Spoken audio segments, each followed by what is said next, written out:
Okay, sir. Thank you. I think a resource person, Dr. Srividya, Dr. Lizima John, and Ms. Sumina from the Department of History, Dr. Asha Thomas have joined with us now. So we will begin the program now.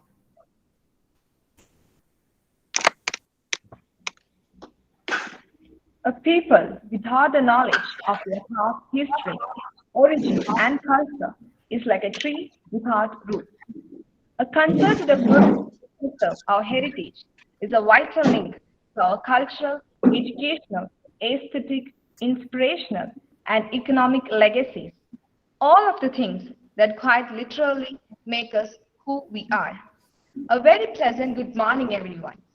The Postgraduate and Research Department of English undertakes a cultural heritage digitization initiative as its academic extension to tap the wealth of cultural legacy of Idinyalakuda. And today, we all have gathered here to be a part of this wonderful project, Legare. Legare is an attempt to digitize the heritage resources of Idinyalakuda to share and conserve its cultural heritage and create a digital repository. This digitization process will help to eliminate the anticipated future gap in the cultural memory and the pieces of knowledge that we bequeathed from our great ancestors. It is a mark of our undying tradition to invoke the Almighty at the beginning of an important event. So let's begin this auspicious occasion by invoking the blessings of the Lord Almighty.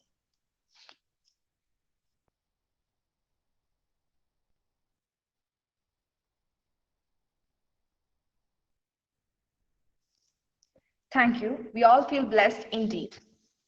Now, I would like to invite Dr. Asha Thomas, HOD, Associate Professor and Research Guide, Department of English, to formally welcome the gathering.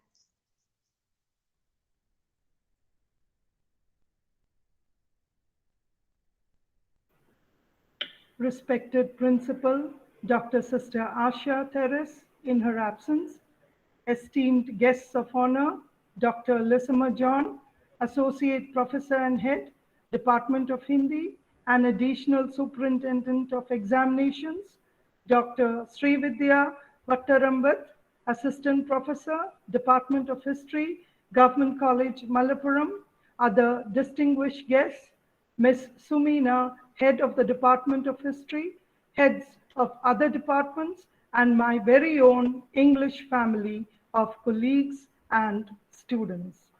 A very warm and happy morn to one and all.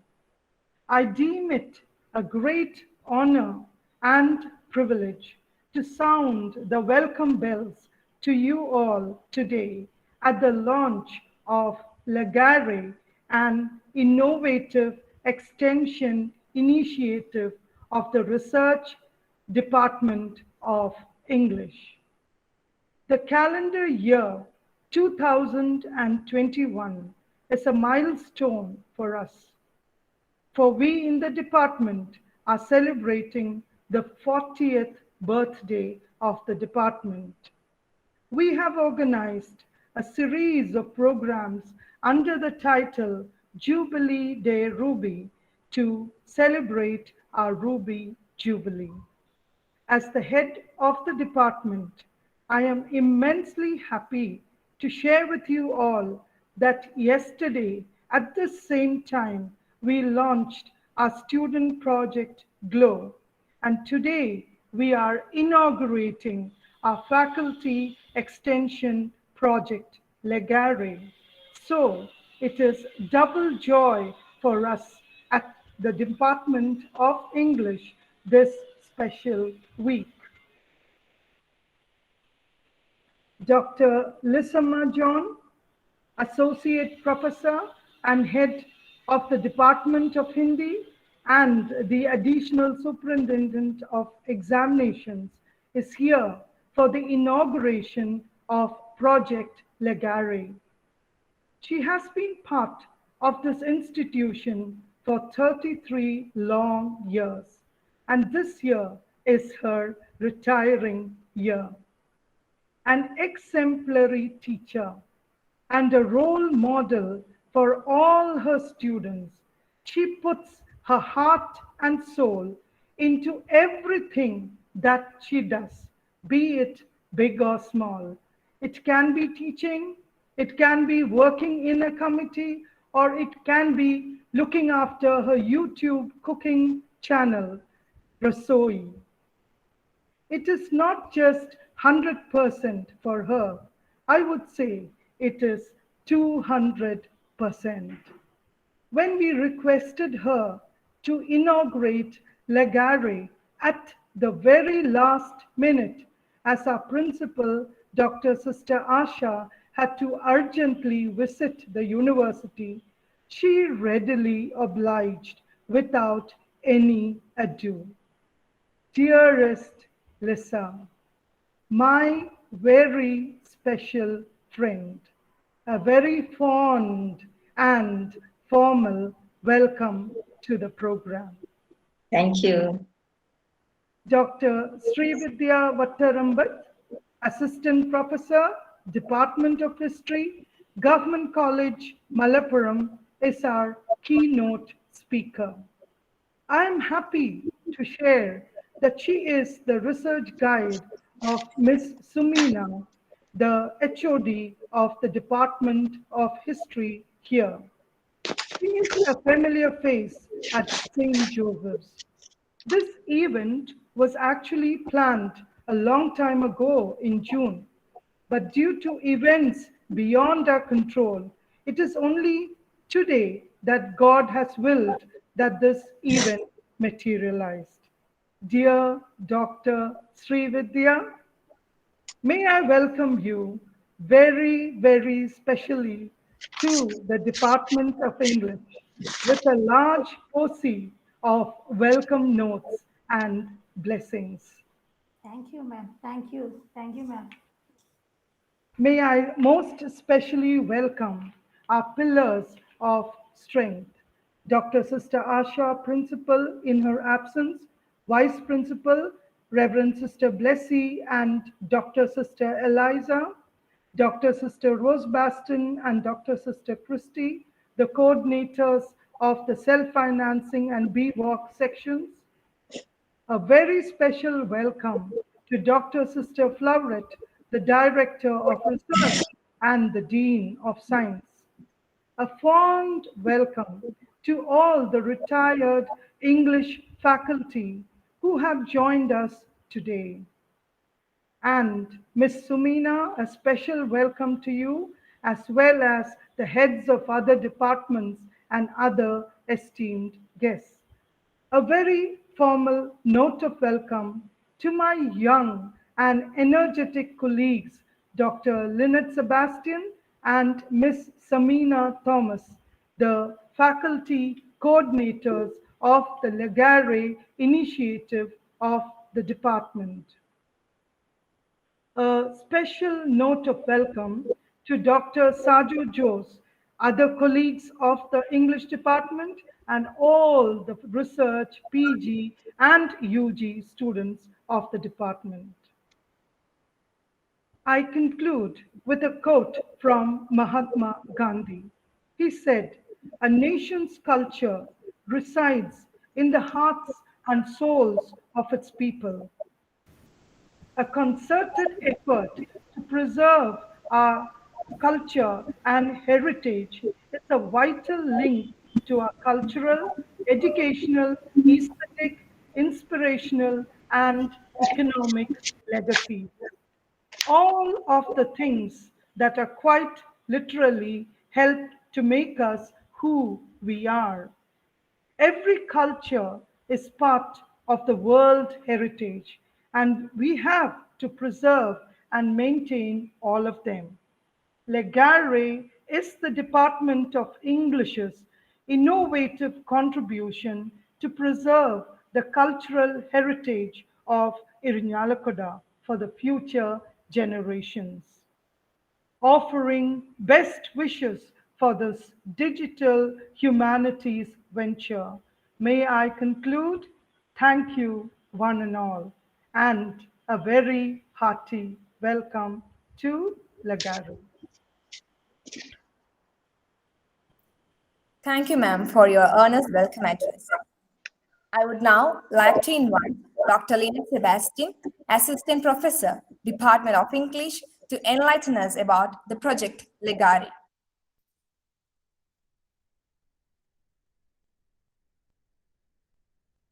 Lynette, you are muted. Please unmute. Okay, sir. Good morning, one and all present here. I am here to introduce the project titled as Legare, a cultural heritage digitization initiative before you. The Postgraduate and Research Department of English undertakes a cultural heritage digitization initiative as its academic extension to tap the wealth of the rich cultural legacy of Iringalakuda. Legare is an attempt to digitize the heritage resources of Iringalakuda, to share and conserve its cultural heritage and create a digital repository. This digitization process will help to eliminate the anticipated future gap in the cultural memory and the pieces of knowledge that we bequeathed from our great ancestors.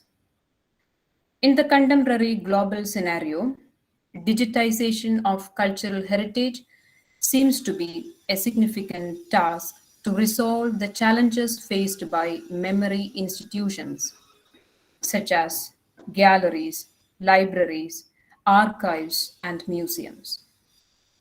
Heritage appears in different forms. Tangible includes sites, monuments, historically significant landscapes, whereas intangible heritage forms memories, values, rituals, festivals, and social norms. Heritage preservation is inevitable to synthesize and harmonize the past and the present. It also reminds us about the contemporary society's use of the past. Iringalakuda and its neighborhood have a profuse history of cultural possessions associated with legends, performing arts, architectural sites, cultural institutions, traditional crafts, and ethnic practices. Madhava of Sangamagrama, Unnai Varya Smaraka Kalanilayam, Nadana Kairali, Ammanur Chachu Chakya Smaraka Gurukulam, Kudal Manikyam Temple, Nadavaramba traditional brass uruli making, and bamboo mat painting are a few instances to cite. Legare is an attempt to integrate perspectives from history, social anthropology, archaeology, cultural memory, and heritage preservation. It also extends an academic hand to create online access for the public to the cultural legacy of Iringalakuda. Thank you.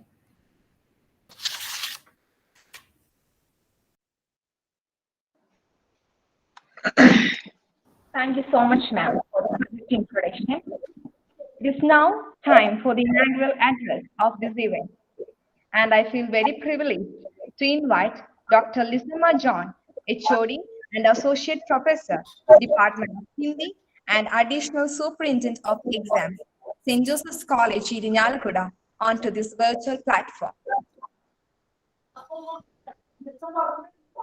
Okay.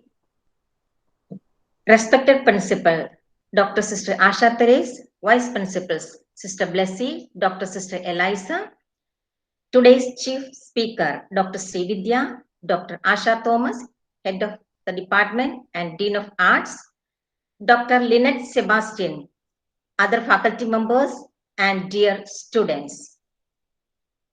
First of all, I would like to thank Dr. Asha Thomas, my dearest friend and colleague, Dr. Lynette Sebastian, Principal Investigator of the project, for inviting me to inaugurate the project launching ceremony of Legare.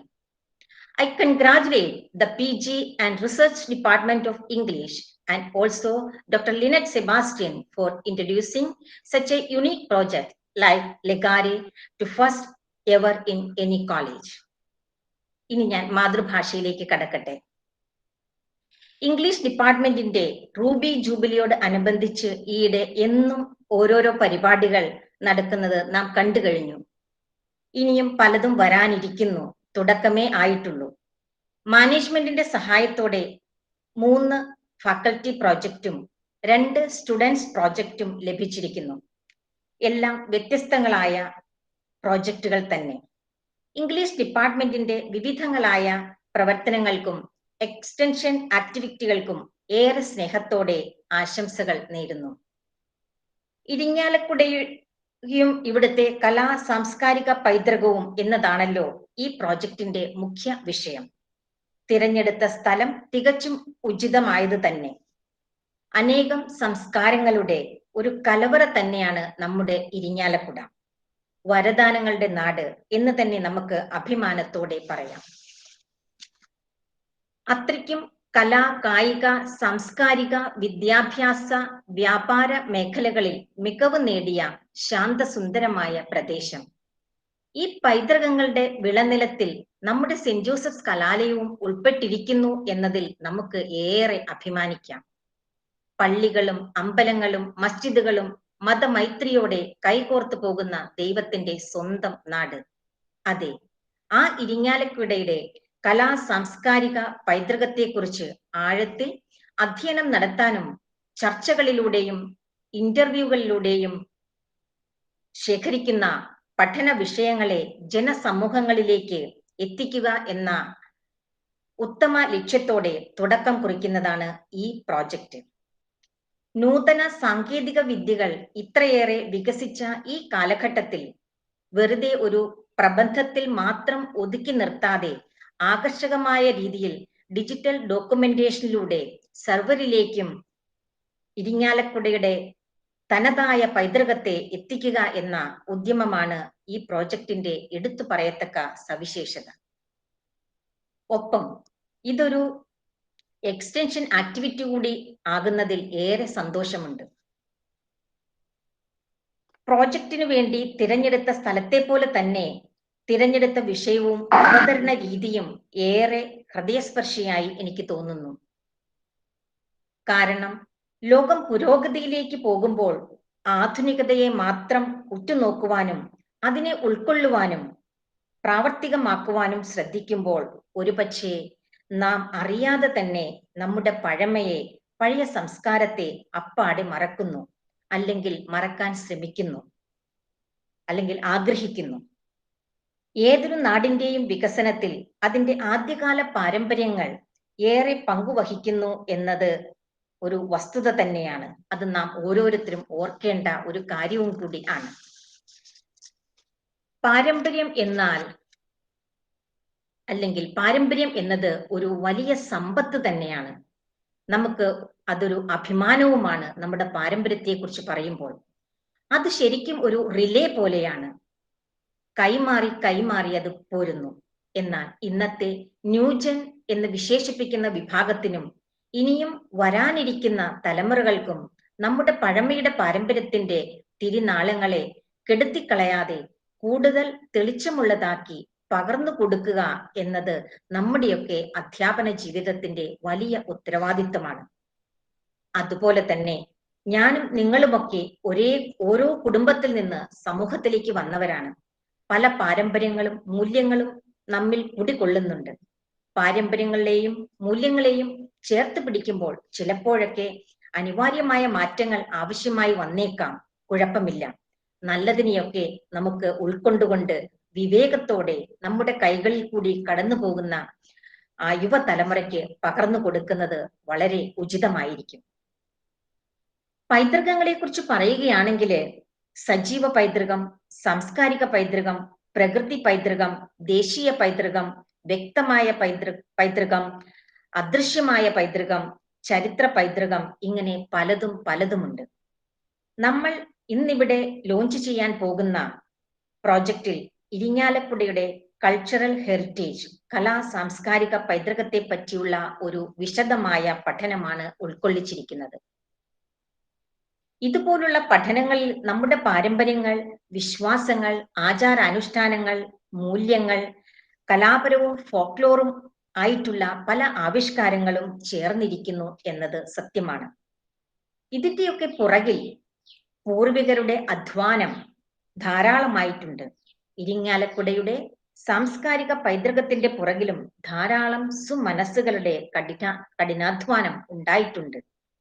കലാ സാംസ്കാരികതയെ വളർത്തി പരിപാലിച്ചു കൊണ്ടുവരുന്നതിനിടയിൽ ചിലപ്പോഴൊക്കെ ചിലതെല്ലാം ഇടയ്ക്ക് വെച്ച് പല കാരണങ്ങളാൽ നഷ്ടപ്പെട്ടിട്ടുണ്ടാകാം. ചിലപ്പോൾ ഉള്ളതിനെ സംരക്ഷിക്കാൻ പറ്റാതെ പോയേക്കാം.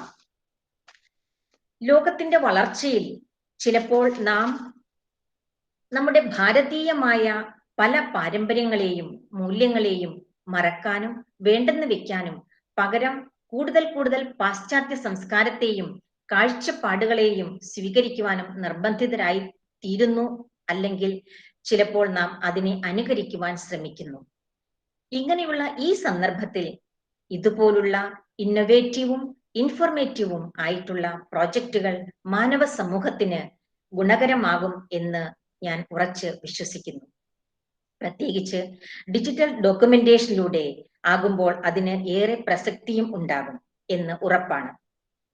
കലാ സാംസ്കാരിക രംഗത്തെ പല പ്രഗത്ഭരുടെയും ജന്മനാടാണ് നമ്മുടെ ഇരിങ്ങാലക്കുട. ആമുഖ വിവരണത്തിൽ പല കലാരൂപങ്ങളുടെയും പല നല്ല സംസ്കാരത്തെക്കുറിച്ചും ഒക്കെ ലിനറ്റ് നമ്മളോട് സംസാരിച്ചു കഴിഞ്ഞു. അതിനെക്കുറിച്ച് ഞാൻ കൂടുതലായൊന്നും പറയുന്നില്ല.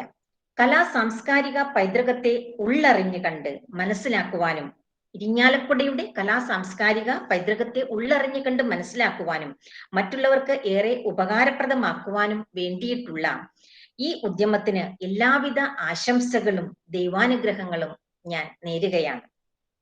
സെന്റ് ജോസഫ്സ് കോളേജിലെ ഇംഗ്ലീഷ് വിഭാഗം അധ്യാപനത്തോടൊപ്പം ഇതുപോലുള്ള വേറിട്ട ഗവേഷണങ്ങളിലൂടെയും സമൂഹ നന്മയ്ക്ക് ഉപകരിക്കുന്ന ധാരാളം എക്സ്റ്റൻഷൻ ആക്ടിവിറ്റികളിലൂടെയും വരും തലമുറയ്ക്ക് ഒരു മാതൃക ആകട്ടെ എന്നും ഈ പ്രോജക്റ്റിൽ നിന്ന് ധാരാളം നല്ല ഫലങ്ങൾ പുറപ്പെടുവിക്കുവാൻ സർവേശ്വരൻ അനുഗ്രഹിക്കട്ടെ എന്നും ആത്മാർത്ഥമായി ഞാൻ പ്രാർത്ഥിക്കുകയാണ്. ലെഗാരെ a cultural heritage digitisation initiative എന്ന ഈ പ്രോജക്റ്റ് ഇവിടെ ഞാൻ ഔപചാരികമായി ഉദ്ഘാടനം ചെയ്യുന്നതായി പ്രഖ്യാപിക്കുന്നു. ഒരിക്കൽ കൂടി ഈ പരിപാടിക്ക് എന്നെ ക്ഷണിച്ച ഇംഗ്ലീഷ് വിഭാഗം മേധാവിയും എൻ്റെ പ്രിയ സുഹൃത്തും ആയ ഡോക്ടർ ആശ തോമസിനും പ്രിൻസിപ്പൽ ഇൻവെസ്റ്റിഗേറ്ററായ ഡോക്ടർ ലിനറ്റ് സെബാസ്റ്റ്യനും മറ്റ് അധ്യാപക സുഹൃത്തുക്കൾക്കും പ്രിയപ്പെട്ട എൻ്റെ വിദ്യാർത്ഥിനികൾക്കും ഗൂഗിൾ മീറ്റിലൂടെ ഈ പരിപാടിയെ വാച്ച് ചെയ്തുകൊണ്ടിരിക്കുന്ന ഏവർക്കും നന്ദി പറഞ്ഞുകൊണ്ട് ഞാൻ എൻ്റെ ചെറിയ വാക്കുകൾ ഉപസംഹരിക്കുന്നു. നന്ദി, നമസ്കാരം. Thank you, ma'am. Now it's time for the official inauguration of the extinction activity and project launch Legare. I invite Dr. Lisama John for the same.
വളരെ നന്നായിരിക്കുന്നു Lynette.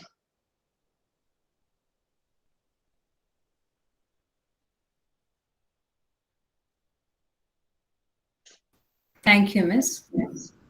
Welcome welcome. Can I interrupt once?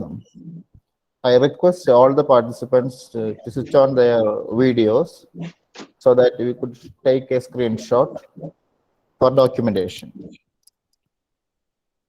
I request all the participants to switch on their videos for documentation.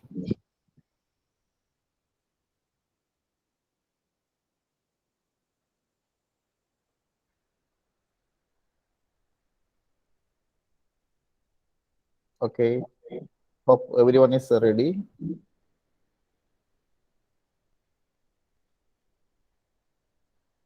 Okay, thank you. Thank you very much.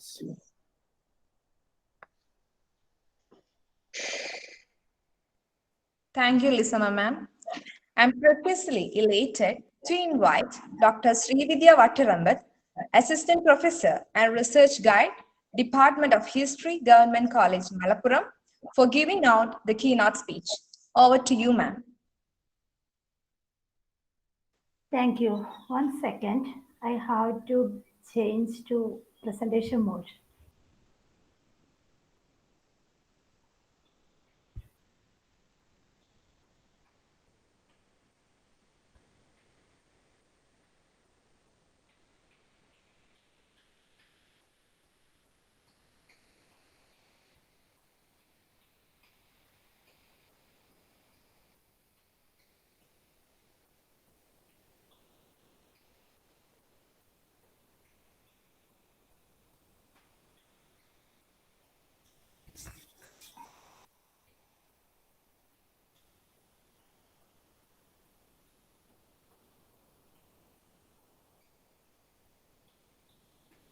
Is it audible?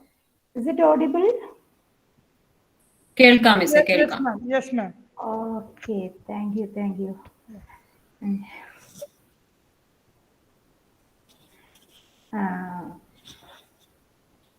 Yes, respected Chair Asha ma'am, Lisama ma'am, Lynette, Sumina, all other faculties of the Department of English, and all my dear student friends.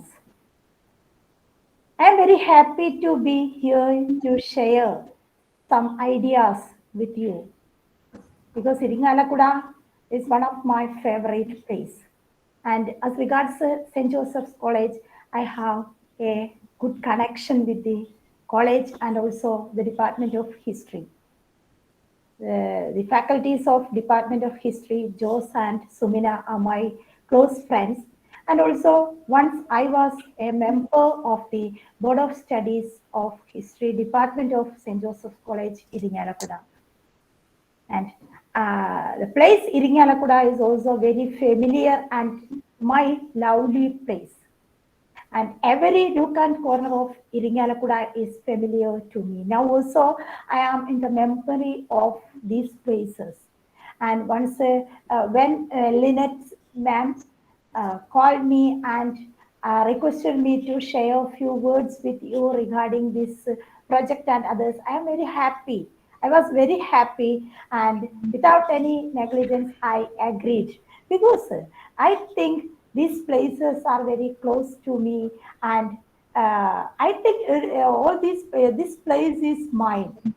Because of this itself, I am very happy now to be here with all of you.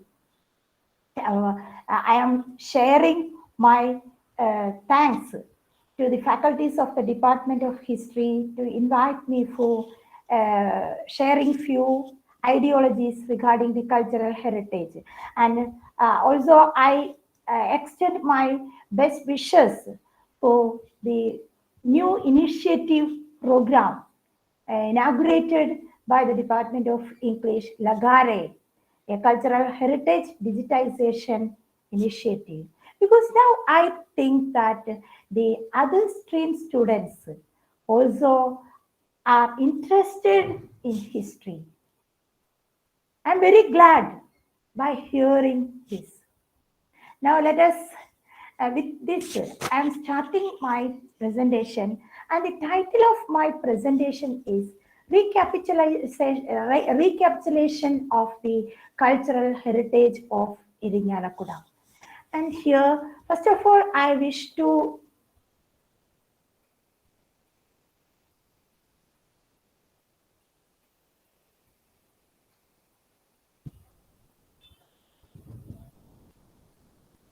just wait, some problem is going on regarding the presentation.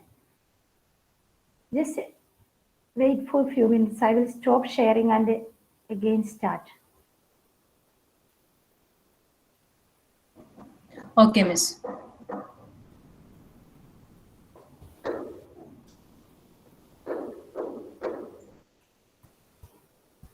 I think now it's okay.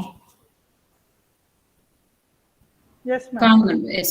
Oh. Screen visible ആണ് Miss. Screen visible ആണ്. Okay, okay. And here, first of all, we want to know what is meant by cultural heritage. And here, the cultural heritage, it is an expression, it is a feeling or an expression of the ways of living developed by a community and passed on from generation to generation. It includes customs, practices, places, objects, artistic expressions, and also values. And the cultural heritage. In this cultural heritage, it includes both tangible and intangible heritage assets. And tangible culture that is visible, and intangible culture that is not visible but alive. There is a difference between tangible culture and intangible culture.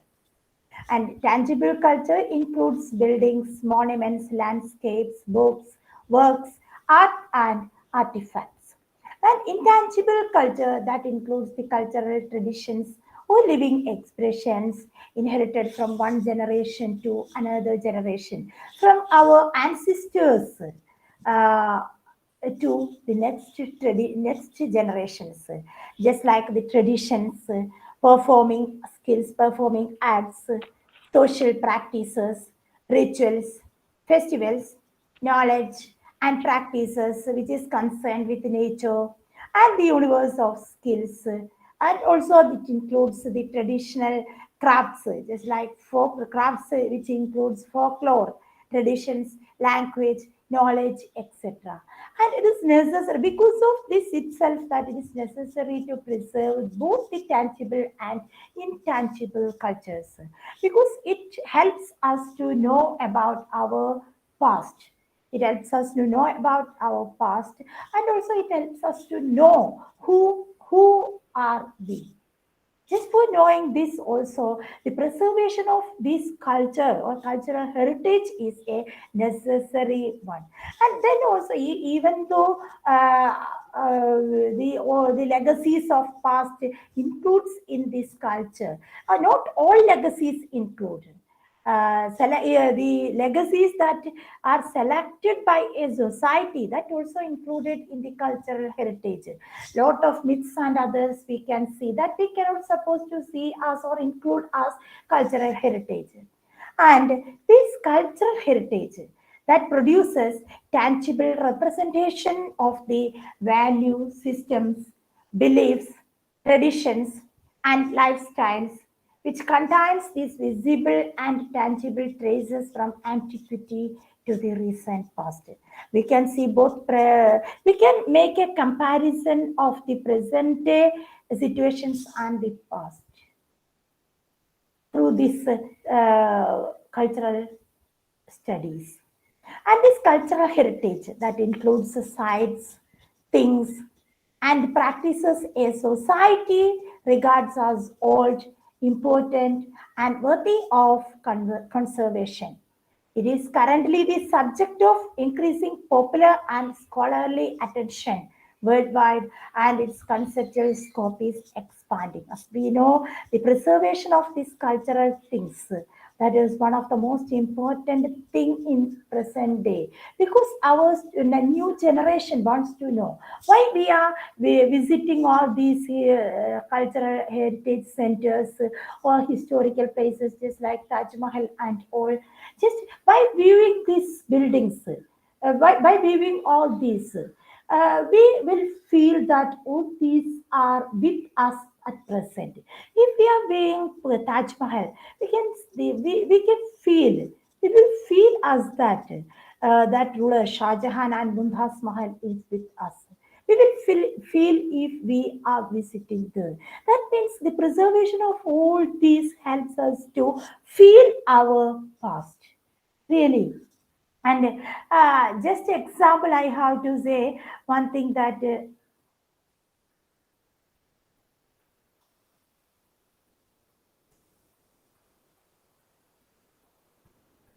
once again it becomes stuck. Just wait.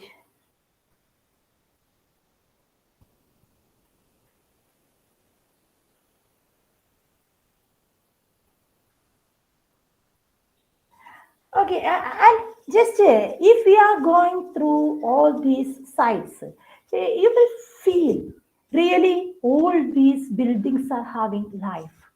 If you are visiting the Palayam Kottaram near Paravur, you can feel that the life pattern of a Nair society or the life pattern of a Nair community once.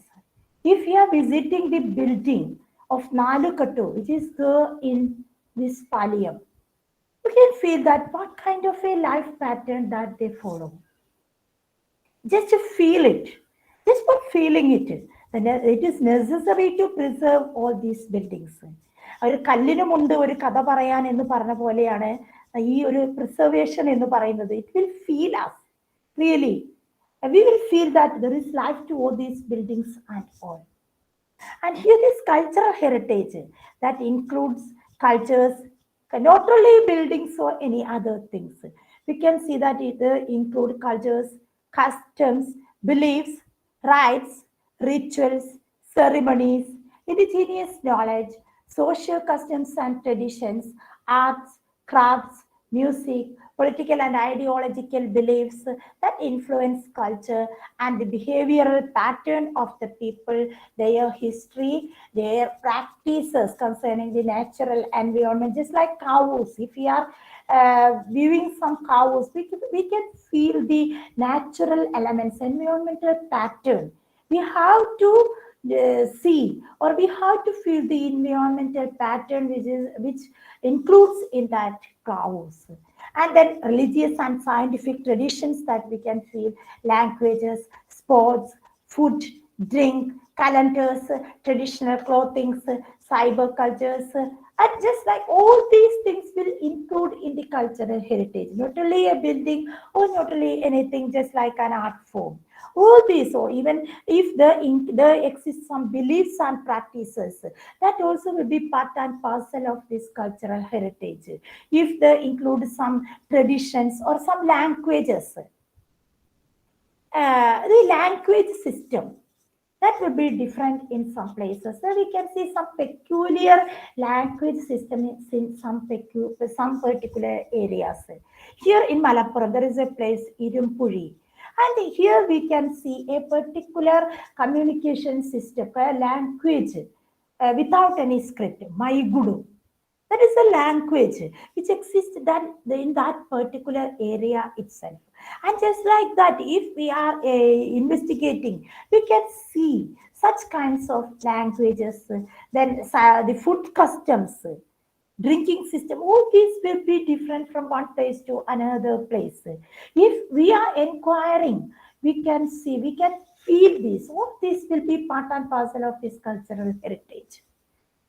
Here, as regards the types of cultural heritage, we can see that three types of cultural heritage. First one is built environment, that includes buildings, townscapes, archaeological remains, etc. And another one is natural environment, that includes rural landscapes, coasts, and shorelines, then agricultural heritage, etc., etc. And that includes artifacts also. Artifacts includes the utensils or the implements or any kinds of tools that the people use, the books, documents, objects. All this will include in these artifacts.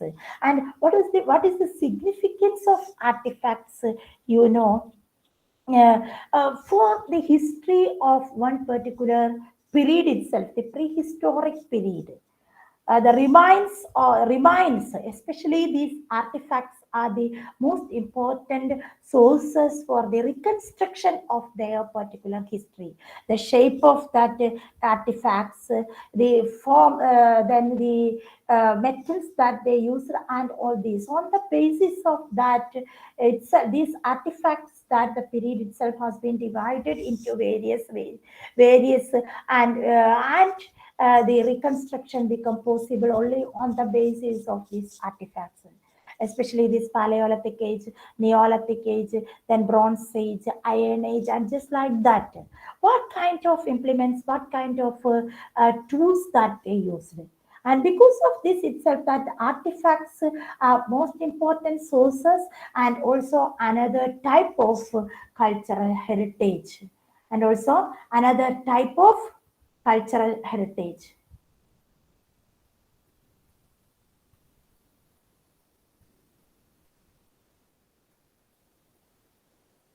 And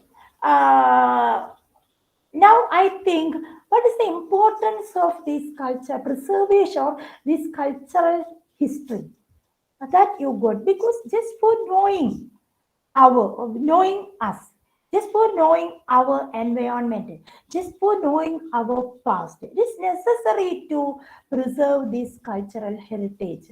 And the cultural heritage which is surrounding us is also requires protection. And the sharing of our cultural heritage is the best way to preserve it. We have to share it. The beliefs, practices, and others, we cannot see this. It could be shared. It could share. Through sharings, only that become that could be preserved. And these future generations, they can live according to their ancestors' values by preserving cultural heritage. Just to know who am I, who are we? Just for knowing this, the preservation of the cultural heritage is a necessary one.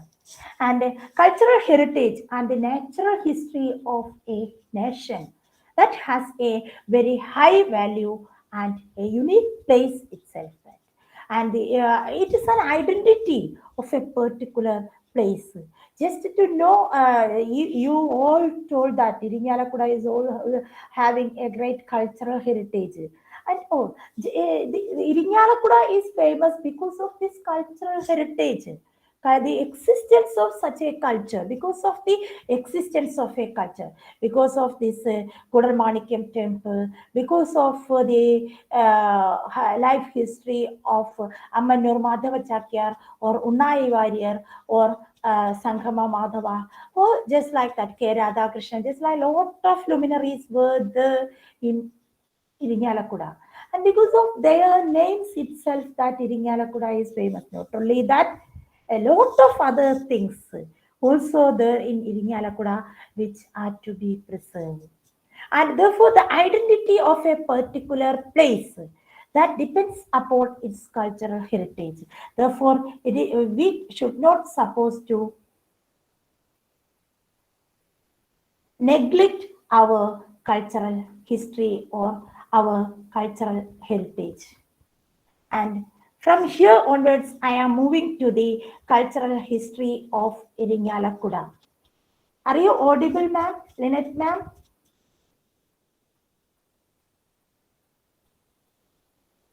Are you audible? കേൾക്കുന്നുണ്ട് മിസ്സേ, കേൾക്കുന്നുണ്ട്. Okay. Just for sharing few words on Irinjalakuda. You know what is what is the significance of Irinjalakuda? ഇരിങ്ങാലക്കുടയുടെ ഞാൻ എൻ്റെ മോഡൊന്ന് മാറ്റുകയാണ് ലിസമാമൻ പറഞ്ഞതുപോലെ. കാരണം മൊത്തം feelings, ഞാൻ ഈ പറയുന്നതിൻ്റെ മൊത്തം ഫീലിങ്സ് നിങ്ങളുടെ ഉള്ളിലേക്ക് എത്തണമെങ്കിൽ, നിങ്ങളുടെ നാടിനെ കുറിച്ച് പറയുമ്പോൾ, നിങ്ങളുടെ മാതൃഭാഷയിൽ പറയുമ്പോൾ ഒന്നുകൂടെ നിങ്ങൾക്ക് അതിൻ്റെ ഫീലിങ്സ് കിട്ടും. ആ ഫീലിങ്സിലൂടെയാണ് നമ്മളെ തിരിച്ചറിയേണ്ടത്, നമ്മുടെ പ്രദേശത്തെ തിരിച്ചറിയേണ്ടത് എന്നൊരു ബോധം ഉണ്ട് എനിക്ക്. അതുകൊണ്ട് തന്നെ ഇരിങ്ങാലക്കുടയെ കുറിച്ച് പറയുമ്പോൾ, ഇരിങ്ങാലക്കുടയുടെ ബ്യൂട്ടിയെ കുറിച്ച് ഞാൻ പറയേണ്ടതില്ല നിങ്ങളോട്.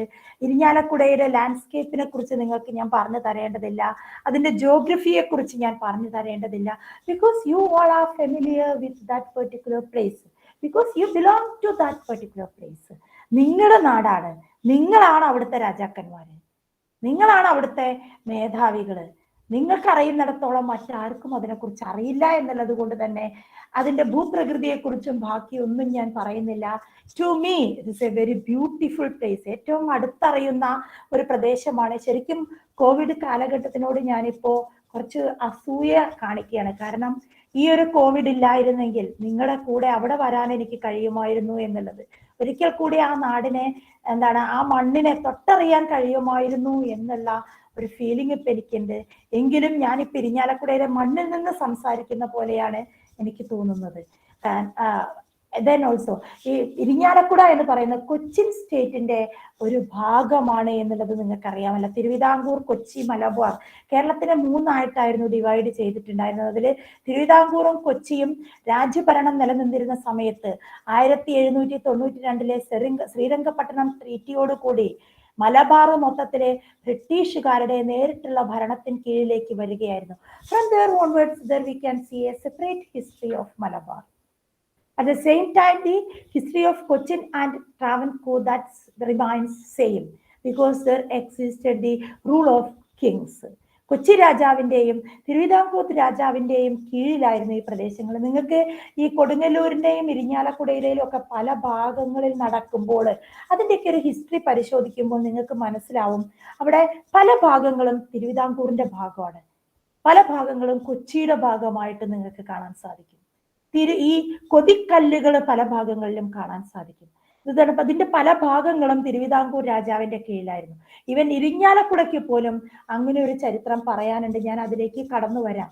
അപ്പൊ ഈ പേര് ഇരിഞ്ഞാലക്കുട എന്ന പേര് എങ്ങനെ രൂപപ്പെട്ടു വന്നു എന്നുള്ളതിനെ കുറിച്ച് പറയുന്ന സമയത്ത് പല അഭിപ്രായങ്ങൾ വരുന്നുണ്ട്. ഇരു എന്നും ചാൽ എന്നും പറയുന്ന 2 സ്ട്രീംസ്, ജലത്തിന് ഒരു വലിയ പങ്കുണ്ട് ഇരിഞ്ഞാലക്കുടയുടെ ചരിത്രം നിർണയിക്കുന്നതിന്. അപ്പൊ ഇതില് ചരിത്രം സാക്ഷ്യം വഹിക്കുന്നത് ഇരിഞ്ഞാടിക്കൂടൽ എന്ന് പറയുന്ന 2 നദികളുടെ സംഗമസ്ഥാനമാണ് ഇരിഞ്ഞാലക്കുട എന്നുള്ളതാണ് പറയുന്നത്. അതിന് എത്രത്തോളം ഹിസ്റ്റോറിക്കൽ സിഗ്നിഫിക്കൻസ് ഉണ്ട് എന്നുള്ളത് it is you to decide, you to find out. ഏതായിരുന്നു ആ 2 അരുവികള്, എവിടെയാണ് നമുക്കതിനെ കാണാൻ സാധിക്കുക എന്നുള്ളത് കണ്ടെത്തേണ്ട ഉത്തരവാദിത്വം as the investigators, it is up to you. ഇരിഞ്ഞാലക്കുടയുടെ സാംസ്കാരിക ചരിത്രത്തിന്റെ വളർച്ചയില് ഏറ്റവും പ്രധാനപ്പെട്ട പങ്കുവഹിച്ച ഒന്നാണ് ഈ നദികളുടെ സ്വാധീനം എന്ന് പറയുന്നത്. ആൻഡ് ഈ ഇരിഞ്ഞാലക്കുടയുടെ മറ്റൊരു പ്രത്യേകത എന്ന് പറയുന്നത് it is one of the 32 Brahmin settlements in Kerala. ഒരു ബ്രാഹ്മിൻ മൈഗ്രേഷന്റെ ചരിത്രം പറയുന്ന സമയത്ത്, ബ്രാഹ്മിൻ മൈഗ്രേഷന്റെ ചരിത്രം കേരളത്തിന് പറയുന്ന സമയത്ത് തെക്ക് മുതൽ വടക്ക് വരെ നീണ്ടു കിടക്കുന്ന 32 ബ്രാഹ്മണ്യ ഗ്രാമങ്ങളും ഈ ബ്രാഹ്മണർ എവിടെ നിന്ന് വന്നു എന്നുള്ളതും എവിടെയൊക്കെ സെറ്റിൽ ചെയ്തു എന്നുള്ളതും എല്ലാം തന്നെ ഇന്നും ഡിബേറ്റബിൾ ആണ്. കുറെ സ്ഥലങ്ങൾ ഇനിയും ഐഡന്റിഫൈ ചെയ്യാനുണ്ട്. എങ്കിൽ കൂടെ കേശവൻ വെളുത്താട്ടിനെ പോലുള്ളവർ പറയുന്നത് പോലെ 32 ബ്രാഹ്മണ്യ ഗ്രാമങ്ങളെ ഐഡന്റിഫൈ ചെയ്യാൻ പറ്റിയിട്ടുണ്ട് എന്നാണ് പറയുന്നത്. അതായത് വടക്ക് കാസർഗോഡ്, കണ്ണൂർ മുതല് തെക്ക് തിരുവിതാംകൂറിന്റെ ഭാഗങ്ങൾ വരെ നീണ്ടു കിടക്കുന്ന വലിയ പ്രദേശത്തായിട്ട് നീണ്ടു കിടക്കുന്ന 32 ബ്രാഹ്മണ്യ ഗ്രാമങ്ങൾ. ഈ ബ്രാഹ്മണ്യ ഗ്രാമങ്ങളുടെ ഒക്കെ പ്രത്യേകത എന്ന് പറയുന്നത്, ബ്രാഹ്മിൻ സെറ്റിൽമെന്റ്സിന്റെ പ്രത്യേകത എന്ന് പറയുന്നത് പ്രധാനമായിട്ടും ജലത്തിന്റെ സ്വാധീനവും കാർഷിക വൃത്തിക്ക് അനുയോജ്യമായതും അല്ലെങ്കിൽ അവരുടെ വർഷിപ്പിംഗ് പാറ്റേണിന് അനുയോജ്യമായതുമായ പ്രദേശങ്ങളായിരുന്നു പ്രധാനമായും ഇവർ തെരഞ്ഞെടുത്തിട്ടുണ്ടായിരുന്നത്. അതിലൊരു പ്രധാനപ്പെട്ട പ്രദേശമായിരുന്നു ഇരിഞ്ഞാലക്കുട എന്ന് പറയുന്നത്. ഇരിഞ്ഞാലക്കുട കൂടൽമാണിക്യം ക്ഷേത്രം മാത്രമല്ല ഇരിഞ്ഞാലക്കുട ബ്രാഹ്മണ ഗ്രാമമാക്കി മാറ്റാനുള്ള കാരണം. ഇരിഞ്ഞാലക്കുടയ്ക്ക് ഒരുപാട് പ്രാധാന്യം നമുക്ക് കൽപ്പിച്ച് നൽകാൻ സാധിക്കുന്നതാണ്. പല ഇൻസ്ക്രിപ്ഷനുകളിലും ഇതിനെക്കുറിച്ചുള്ള പരാമർശങ്ങൾ നമുക്ക് കാണാൻ സാധിക്കുന്നതാണ്.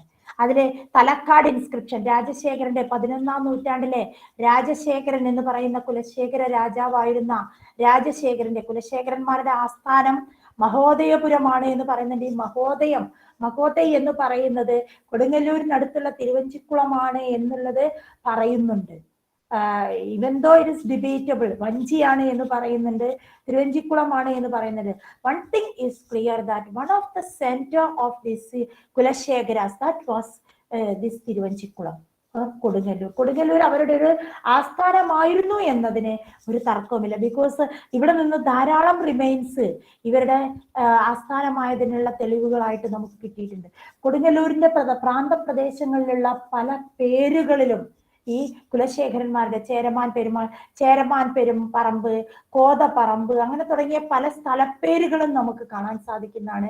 പല റിമൈൻസും കിട്ടിയിട്ടുണ്ട്. അതുകൊണ്ട് തന്നെ അവരുടെ ആസ്ഥാനം അവിടെയായിരുന്നു എന്ന് MGS നാരായണനൊക്കെ വിവക്ഷിക്കുന്ന പെരുമാക്കന്മാരുടെ ആസ്ഥാനം എന്ന് പറയുന്നത്. അതിലൊരു പ്രധാനപ്പെട്ട ഭരണാധികാരിയായിരുന്ന രാജശേഖരന്റെ 11ാം നൂറ്റാണ്ടിലെ ഇൻസ്ക്രിപ്ഷനായ തലക്കാട് ഇൻസ്ക്രിപ്ഷനിലെ ഇരിങ്ങാലക്കുട എന്ന ഗ്രാമത്തിനെ കുറിച്ചുള്ള പരാമർശങ്ങൾ നമുക്ക് കാണാൻ സാധിക്കുന്നതാണ്. അതുപോലെ തന്നെ തിരുവട്ടൂർ ഇൻസ്ക്രിപ്ഷൻ, കിളിമാനൂർ റെക്കോർഡ് ഒക്കെ തന്നെ ഇവിടുത്തെ ബ്രാഹ്മണന്മാരെ കുറിച്ചുള്ള പരാമർശങ്ങൾ കാണാൻ സാധിക്കുന്നത്. അതുപോലെ തന്നെ ഇതൊരു കഴകമായിരുന്നു എന്ന്, ബ്രാഹ്മണ്യ ഗ്രാമങ്ങളിൽ കാണുന്ന കഴകമായിരുന്നു എന്ന് പറയുന്നുണ്ട്. തളി, അതായത് മേത്തളി, കീഴ്ത്തളി എന്ന് പറയുന്ന തളികളില് അതിൻ്റെ ഒരു വകഭേദമായിട്ടുള്ള കഴകമായിരുന്നു എന്ന് പറയുന്നുണ്ട്. അതുപോലെ തന്നെ ഇതൊരു സെന്റർ ആയിരുന്നു, ഒരു ഇന്റലക്ച്വൽ സെന്റർ കൂടെ ആയിരുന്നു ഇരിങ്ങാലക്കുട ഒരു കാലഘട്ടത്തിൽ എന്നുള്ളത് നമുക്ക് മനസ്സിലാക്കാൻ സാധിക്കുന്നുണ്ട്. അവിടെ നിന്നാണ് ഈ ഇരിങ്ങാലക്കുടയ്ക്ക് അടുത്ത ഒരു പ്രദേശമാണ് അവിട്ടത്തൂര്. നിങ്ങൾ കേട്ടിട്ടുണ്ടാവും എന്ന് എനിക്ക് തോന്നുന്നു. അവിട്ടത്തൂര് ഭാഗത്ത് ഒരു വലിയ മഹാദേവ ക്ഷേത്രമുണ്ട്. ഏറ്റവും പഴക്കം ചെന്ന ഒരു ക്ഷേത്രമാണ്. അവിട്ടത്തൂർ ഇൻസ്ക്രിപ്ഷൻ ഉണ്ട്. ഈ ഇരിങ്ങാലക്കുട കുടൽമാണിക്യം ഇൻസ്ക്രിപ്ഷൻസ് ഉണ്ട് കേട്ടോ. കുടൽമാണിക്യത്തിൽ നിന്ന് ഇൻസ്ക്രിപ്ഷൻ കിട്ടിയിട്ടുണ്ട്. അതുപോലെ തന്നെ അവിട്ടത്തൂരിൽ നിന്ന് ഇൻസ്ക്രിപ്ഷൻ കിട്ടിയിട്ടുണ്ട്. ഈ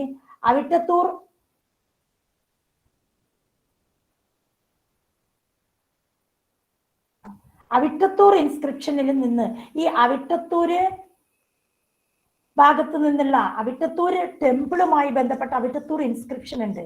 ഒരു കാലഘട്ടത്തിന്റെ ചരിത്രം മുഴുവൻ നമ്മളോട് പറയാൻ സാധിക്കുന്ന ഒരു വലിയ ക്ഷേത്രമാണ് അവിട്ടത്തൂർ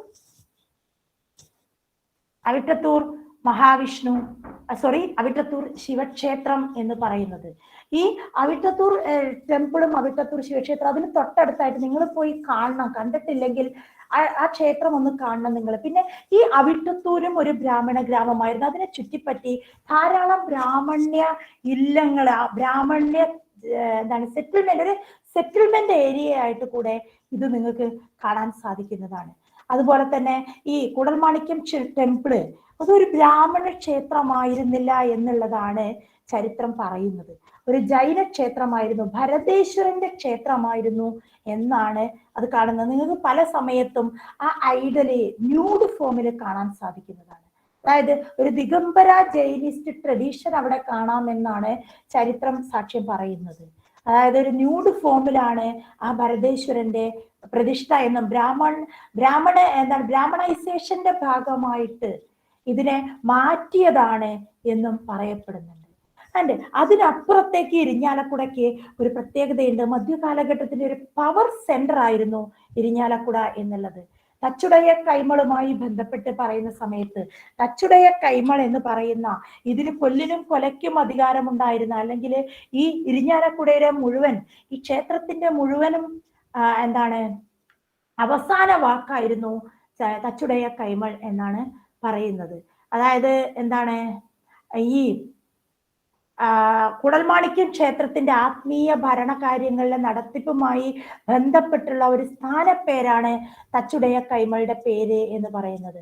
അതായത് കുടൽമാണിക്യത്തിന്റെ അവകാശാധികാരങ്ങൾ കൈയാളിയിരുന്ന രാജപ്രതിനിധിയായിരുന്നു തച്ചുടയ കൈമൾ എന്ന് പറയുന്നത്. അതായത് ക്ഷേത്രത്തിന്റെ തച്ചുകൾ, അതായത് പണികള് കൈമളുടെ നേതൃത്വത്തിലാകണമെന്ന വ്യവസ്ഥയിലാണ് ഇത് നടന്നിരുന്നത് എന്ന് പറയുന്നുണ്ട്. അല്ലെങ്കിൽ ആ ഒരു ഇതിലാണ് തച്ചുടയ കൈമൾ. തച്ച് എന്ന് പറഞ്ഞാല് തച്ചു ശാസ്ത്രം എന്നൊക്കെ പറയുന്നത് പോലെയാണ് തച്ച് എന്ന് പറയുന്നത്. അതായത് ഈ തച്ചുടയ കൈമൾ ഒരിക്കലും ബ്രാഹ്മണനായിരുന്നില്ല എന്നുള്ളതാണ് ഒരു പ്രത്യേകത.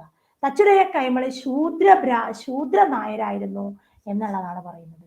തച്ചുടയ കൈമള് ശൂദ്ര നായർ കുടുംബത്തിലെ ശ്രേഷ്ഠ ജാതകവും സാത്വിക ഭാവവും നേർന്ന പുരുഷനായിരുന്നു എന്നുള്ളത് പറയുന്നത്. ഒരിക്കലും ബ്രാഹ്മണനായിരുന്നില്ല എന്നാണ് പറയുന്നത്. പക്ഷേ ഇവിടെ ബ്രാഹ്മണനേക്കാളും സ്ഥാനമുണ്ടായിരുന്നു തച്ചുടയ കൈമൾക്ക് എന്നാണ് പറയുന്നത്. ബ്രാഹ്മണനോടൊപ്പം ഇരുന്ന് ഭക്ഷണം കഴിക്കുന്നതിനും, ബ്രാഹ്മണന്റെ മുകളിൽ ബ്രാഹ്മണൻ ഒരാവണപ്പലകയിട്ടാണ് ഇരിക്കുന്നതെങ്കിൽ ഈ തച്ചുടയ കൈമള് 2 ആവണപ്പലകയിട്ടിരുന്നിട്ടായിരുന്നു ഭക്ഷണം കഴിക്കാൻ ഇരുന്നിരുന്നത് എന്ന് പറയുന്നുണ്ട്.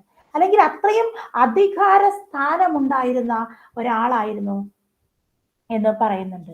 അതുപോലെ തന്നെ ഇവിടുത്തെ ഡിസ്പ്യൂട്ട് വരുന്ന സമയത്ത് ഈ ആഴ്വാഞ്ചേരി തമ്പ്രാക്കൾക്ക് ഈ കൂടൽമാണിക്യം ടെമ്പിളുമായിട്ട്, ഇരിങ്ങാലക്കുടയുമായിട്ട് പല ബന്ധങ്ങളുമുണ്ട് എന്ന് പറയുന്നുണ്ട്.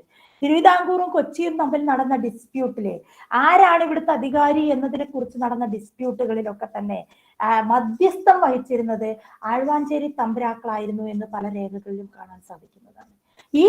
അതായത് ഈ ഇരിങ്ങാലക്കുട കൂടൽമാണിക്യം ക്ഷേത്രം എന്ന് പറയുമ്പോൾ ആ ക്ഷേത്രം മാത്രം കണ്ട് അവിടുത്തെ കൂത്തമ്പലം മാത്രം കാണുന്നതിൽ നിന്ന് മാറി നിങ്ങൾ ആ കൂടൽമാണിക്യം ക്ഷേത്രത്തിനെ കൃത്യമായി ഒന്ന് നിരീക്ഷിക്കുക. അവിടുത്തെ ഓരോ തൂണിനും നിങ്ങളോട് പറയാൻ ഒരുപാട് കഥകൾ ഉണ്ടായിരിക്കും.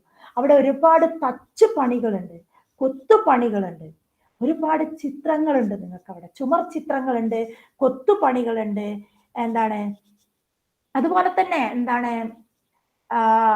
പല കെട്ടിടങ്ങളും, നാമാവശേഷമായ കെട്ടിടങ്ങള്, അവശിഷ്ടങ്ങൾ, അതിൻ്റെയൊക്കെ അവശിഷ്ടങ്ങളും ബാക്കിയൊക്കെ നിങ്ങൾക്ക് കാണാൻ സാധിക്കും. കൊട്ടിലാക്കൽ 8 കെട്ട് എന്ന് പറയുന്ന ആ ഒരു കെട്ട് അവിടെയുണ്ട്. അതിന്റെ സിഗ്നിഫിക്കൻസ് എന്താണെന്ന് വെച്ചാൽ ഈ തച്ചുടയ കൈമളുടെ ആസ്ഥാനം അല്ലെങ്കിൽ അവരുടെ ഓഫീസായിട്ട് പ്രവർത്തിച്ചിരുന്നത് ഇതായിരുന്നു. ഇന്ന് അത് എനിക്ക് എൻ്റെ കണ്ണിൽ ഇപ്പൊ ആ കെട്ടിടം ഇല്ല എങ്കിൽ കൂടെ എനിക്ക് തോന്നുന്നു അവിടുത്തെ ഓഫീസായിട്ട് പ്രവർത്തിക്കുന്ന ആ കെട്ടിടമാണോ എന്ന് എനിക്കൊരു സംശയമുണ്ട്. അതുപോലെ തന്നെ അവിടെ 4 കെട്ടുണ്ട്. അവിടെ 4 കെട്ടുണ്ട്. 4 നിലയുള്ള ഒരു മാളികയായിരുന്നു അത്. അതിൽ എടുപ്പുകൾ ഉണ്ടായിരുന്നു, മരപ്പണികൾ ധാരാളമായിട്ടുണ്ടായിരുന്നു. അങ്ങനെ പറയാ, ശരിക്കും ചരിത്രം പറയുന്നത് ഒരുപാട് കഥകൾ പറയാനുള്ള, ഒരുപാട് കഥകൾ നമ്മളോട് പറയാനുള്ള, ഒരുപാട് ചരിത്രം നമ്മളോട് പറയാനുള്ള കെട്ടിടങ്ങളാണ് ഇവയെല്ലാം. ആ ചുമരിനോട് ചേർന്ന് നിന്ന് നിങ്ങളൊന്ന് ശ്രദ്ധിച്ചു നോക്കിയാല്, അല്ലെങ്കിൽ അവയോട് ചേർന്ന് നിന്നുകൊണ്ട് നിങ്ങൾ നിരീക്ഷിക്കുകയാണെങ്കിൽ നിങ്ങൾക്ക് ഈ ചരിത്രം കാണാൻ സാധിക്കും. ഒരു പ്രദേശത്തിന്റെ തന്നെ ചരിത്രം നിർണയിക്കുന്നതിൽ പ്രധാന പങ്ക് വഹിച്ചിരുന്നവരായിരുന്നു ഈ തച്ചുടയ കൈമൾ എന്ന് നമുക്ക് കാണാൻ സാധിക്കുന്നതാണ്. അതുപോലെ തന്നെ ഈ തച്ചുടയ കൈമൾ മാത്രമല്ല, നിങ്ങൾ ഓർത്തു നോക്കൂ, ഒരു കാലഘട്ടത്തിലെ ഒരു പവർ സെന്റർ ആയി പ്രവർത്തിച്ചിരുന്നു ഇരിങ്ങാലക്കുട എന്നുള്ളത് ചരിത്രപരമായി അതിന്റെ ഒരു പ്രാധാന്യം എടുത്തു കാണിക്കുന്ന ഒന്നാണ്. ഇവിടെയാണ് ഞാൻ നിങ്ങളോട് പറയുന്നത്, ഓരോ കല്ലിനും ഓരോ മരത്തിനും നിങ്ങളോട് അവിടുത്തെ മരങ്ങൾക്കും പറയാനുള്ള കഥകൾ ഉണ്ടായിരിക്കും. ഇങ്ങനെയുള്ള ഒരുപാട് കെട്ടിടങ്ങള് ഇരിങ്ങാലക്കുടയുടെ പ്രാന്തപ്രദേശങ്ങളിൽ നിങ്ങൾക്ക് കാണാൻ സാധിക്കും. മനസ്സ് വെച്ച് നിങ്ങളൊന്ന് ഡോക്യുമെന്റ് ചെയ്യുകയാണ്. ഈ ഡിജിറ്റലൈസേഷന്റെ ഏറ്റവും പ്രാധാന്യം അതാണ്. അതിന്റെ കൾച്ചറൽ ഹെറിറ്റേജ് മൊത്തത്തിൽ കോപ്പി എടുത്ത് മറ്റുള്ളവർക്ക് ട്രാൻസ്ഫർ ചെയ്യാൻ നിങ്ങൾക്ക് കഴിഞ്ഞിരിക്കണം. Transfer from one generation to another generation എന്ന് പറയുന്ന പോലെ ഞങ്ങളെ പോലെ തന്നെ നിങ്ങളും ഞങ്ങളോടൊപ്പം എത്തും. നമ്മുടെ പൂർവികരെ പോലെ ഞങ്ങൾ മൺമറയുന്നതോടൊപ്പം നിങ്ങളാണ് യഥാർത്ഥത്തിൽ ഈ ചരിത്രം പറയാൻ പ്രാപ്തരായിട്ടുണ്ടാവുക. അപ്പൊ നിങ്ങൾക്ക് പറയാം, ഞങ്ങൾ കണ്ടെത്തിയതാണ് ഇത് എന്ന് പറയാം. കാരണം ഈ തച്ചുടയ കൈമളുടെ ചരിത്രം ഒരു വലിയ ചരിത്രമാണ്. ഒരു കാലഘട്ടത്തിന്റെ പവർ സെന്റർ, അതിനെക്കുറിച്ച് റിസർച്ചുകൾ നടന്നുകൊണ്ടിരിക്കുന്നുണ്ട്. അതുകൊണ്ട് അതിന്റെ റിസർച്ച് അല്ല ഞാൻ നിങ്ങളോട് പറയുന്നത്. ഈ അതിന്റെ ഒരു കൾച്ചറൽ ഹെറിറ്റേജ്, കൾച്ചറൽ പാസ്റ്റ്, അതായത് ഈ കെട്ടിടങ്ങളെ കുറിച്ചെങ്കിലും അറ്റ്ലീസ്റ്റ് നിങ്ങൾ മനസ്സിലാക്കിയിരിക്കണം. 8 കെട്ട് എന്താണ്, 4 കെട്ട് എന്താണ്, അവിടെയൊക്കെ എന്താണുള്ളത്. ഇതിന് ഏറ്റവും വലിയ ഉദാഹരണമാണ് പാലിയം കൊട്ടാരത്തിന്. ഞാൻ നേരത്തെ പറഞ്ഞു കഴിഞ്ഞു, പറവൂരിനടുത്തുള്ള ഗോപുരത്തിലുള്ള പാലിയം 4 കെട്ടും പാലിയം കൊട്ടാരവും കൊച്ചി രാജാക്കന്മാരുടെ പ്രധാനമന്ത്രിമാരായിരുന്ന ആ പാലിയം പാലിയത്തച്ഛന്മാരെ കുറിച്ച് നിങ്ങൾക്ക് അറിയണമെങ്കിൽ നിങ്ങൾ ഒരു ചരിത്രവും വായിക്കേണ്ട, ആ കെട്ടിടത്തിന്റെ ഉള്ളിലേക്ക് കയറിയാൽ മതി. ഒരു വല്ലാത്ത ചരിത്രം ആ കെട്ടിടം നമ്മളോട് പറയും. അവിടെ വെച്ചിരിക്കുന്ന ചിത്രങ്ങൾ, ഇവരുടെ ഫോട്ടോസ് നിങ്ങളോട് ആ ചരിത്രം പറഞ്ഞു തരും. ആ കൊട്ടാരത്തിന്റെ ആ പാലിയം എന്താണ് കൊട്ടാരത്തിന്റെ ഉള്ളിലേക്ക് കയറി ചെന്നാൽ പ്രൗഢഗംഭീരമായിരിക്കുന്ന പാലിയത്തച്ഛന്മാരെ നമുക്ക് കാണാൻ സാധിക്കും. അവിടെ കൊച്ചി രാജ്യത്തിന്റെ ഭരണം നിയന്ത്രിച്ചിരുന്നവരെ നിങ്ങൾക്ക് കാണാൻ സാധിക്കും. അത് നമ്മളോട് ആരും പറഞ്ഞിട്ടില്ല, അവര് ജീവിച്ചിരുന്നിട്ടല്ല. അതാണ് ഈ സാംസ്കാരിക എന്താണ് ചരിത്ര നിർമ്മിതിയുടെ ഒരു പ്രത്യേകത എന്ന് പറയുന്നത്. അവരുടെ അധികാരങ്ങള് നമുക്ക് അവിടെ കാണാൻ സാധിക്കും. ആ കെട്ടിടത്തിന് നമ്മളോട് പറയാനുള്ളത് അധികാരത്തിന്റെ കഥകളാണ്. അതേസമയം പാലിയം 4 കെട്ടിൽ പറയാനുള്ളത് ഒരു കാലഘട്ടത്തിൽ ജീവിച്ചിരുന്ന, ഒരു കാലഘട്ടത്തിൽ നിലനിന്നിരുന്ന നായർ സമുദായത്തിലെ പല ജീവിത രീതികളെ കുറിച്ചും ആ കല്ലും മണ്ണും നിങ്ങളോട് പറയും. അവിടുത്തെ സംബന്ധ മറകള് നിങ്ങളോട് പറഞ്ഞു തരും. എന്തായിരുന്നു സംബന്ധം എന്ന സമ്പ്രദായം എന്നുള്ളത്. ആ സംബന്ധം എന്ന സമ്പ്രദായം അവിടെ സ്ത്രീക്ക് കൽപ്പിച്ചു നൽകിയിരുന്ന പദവി എന്താണ് എന്നുള്ളത് ആ അറകൾ നിങ്ങളോട് പറഞ്ഞു തരും. വേറെ ഒന്നും വേണ്ട, എന്തായിരുന്നു അത് എന്ന് തിരിച്ചറിയാൻ. അതുപോലെ തന്നെയാണ് ഞാൻ പറയുന്നത്, ഈ ഈ ഒരു എന്താണ് ഡിജിറ്റൈസേഷൻ പ്രോസസ്സിന്റെ ഭാഗമായി നിങ്ങൾ അന്വേഷിക്കുകയാണെങ്കിൽ ഇങ്ങനെയുള്ള കാണാത്ത ചരിത്രത്തിന്റെ ഏടുകള് നിങ്ങളുടെ മുന്നിലേക്ക് തുറന്നു തരുന്നതായിരിക്കും. ഈ എന്താണ് കുടൽമാണിക്യം ക്ഷേത്രത്തിലെ കെട്ടുകളെ പോലെ അതിന് ചുറ്റുവട്ടത്തും ധാരാളം കെട്ടുകളുണ്ട്. അവിടെ ഒരു കുളമുണ്ട്, കുട്ടൻകുളം എന്ന് പറയുന്ന.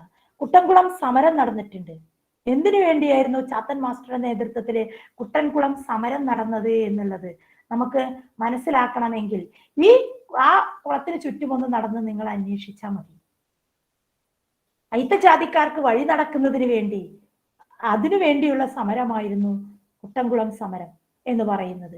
ഇങ്ങനെയുള്ള ഒരുപാട് കൾച്ചറൽ മോണ്യുമെന്റ്സും കൾച്ചറൽ ആയിട്ടുള്ള സംഗതികളും നിങ്ങൾക്ക് കിട്ടും. ഇനി ഇരിങ്ങാലക്കുട ചന്ത ഒരുപാട് ചരിത്ര പ്രാധാന്യമുള്ള ഒന്നാണ്. ഇരിങ്ങാലക്കുട ചന്ത, ഇരിങ്ങാലക്കുട ചന്ത ഒരു കാലഘട്ടത്തില് ഇരിങ്ങാലക്കുടയുടെ ചരിത്ര നിർമ്മിതിയില് ഏറ്റവും പ്രധാനപ്പെട്ട പങ്ക് വഹിച്ചിരുന്നു.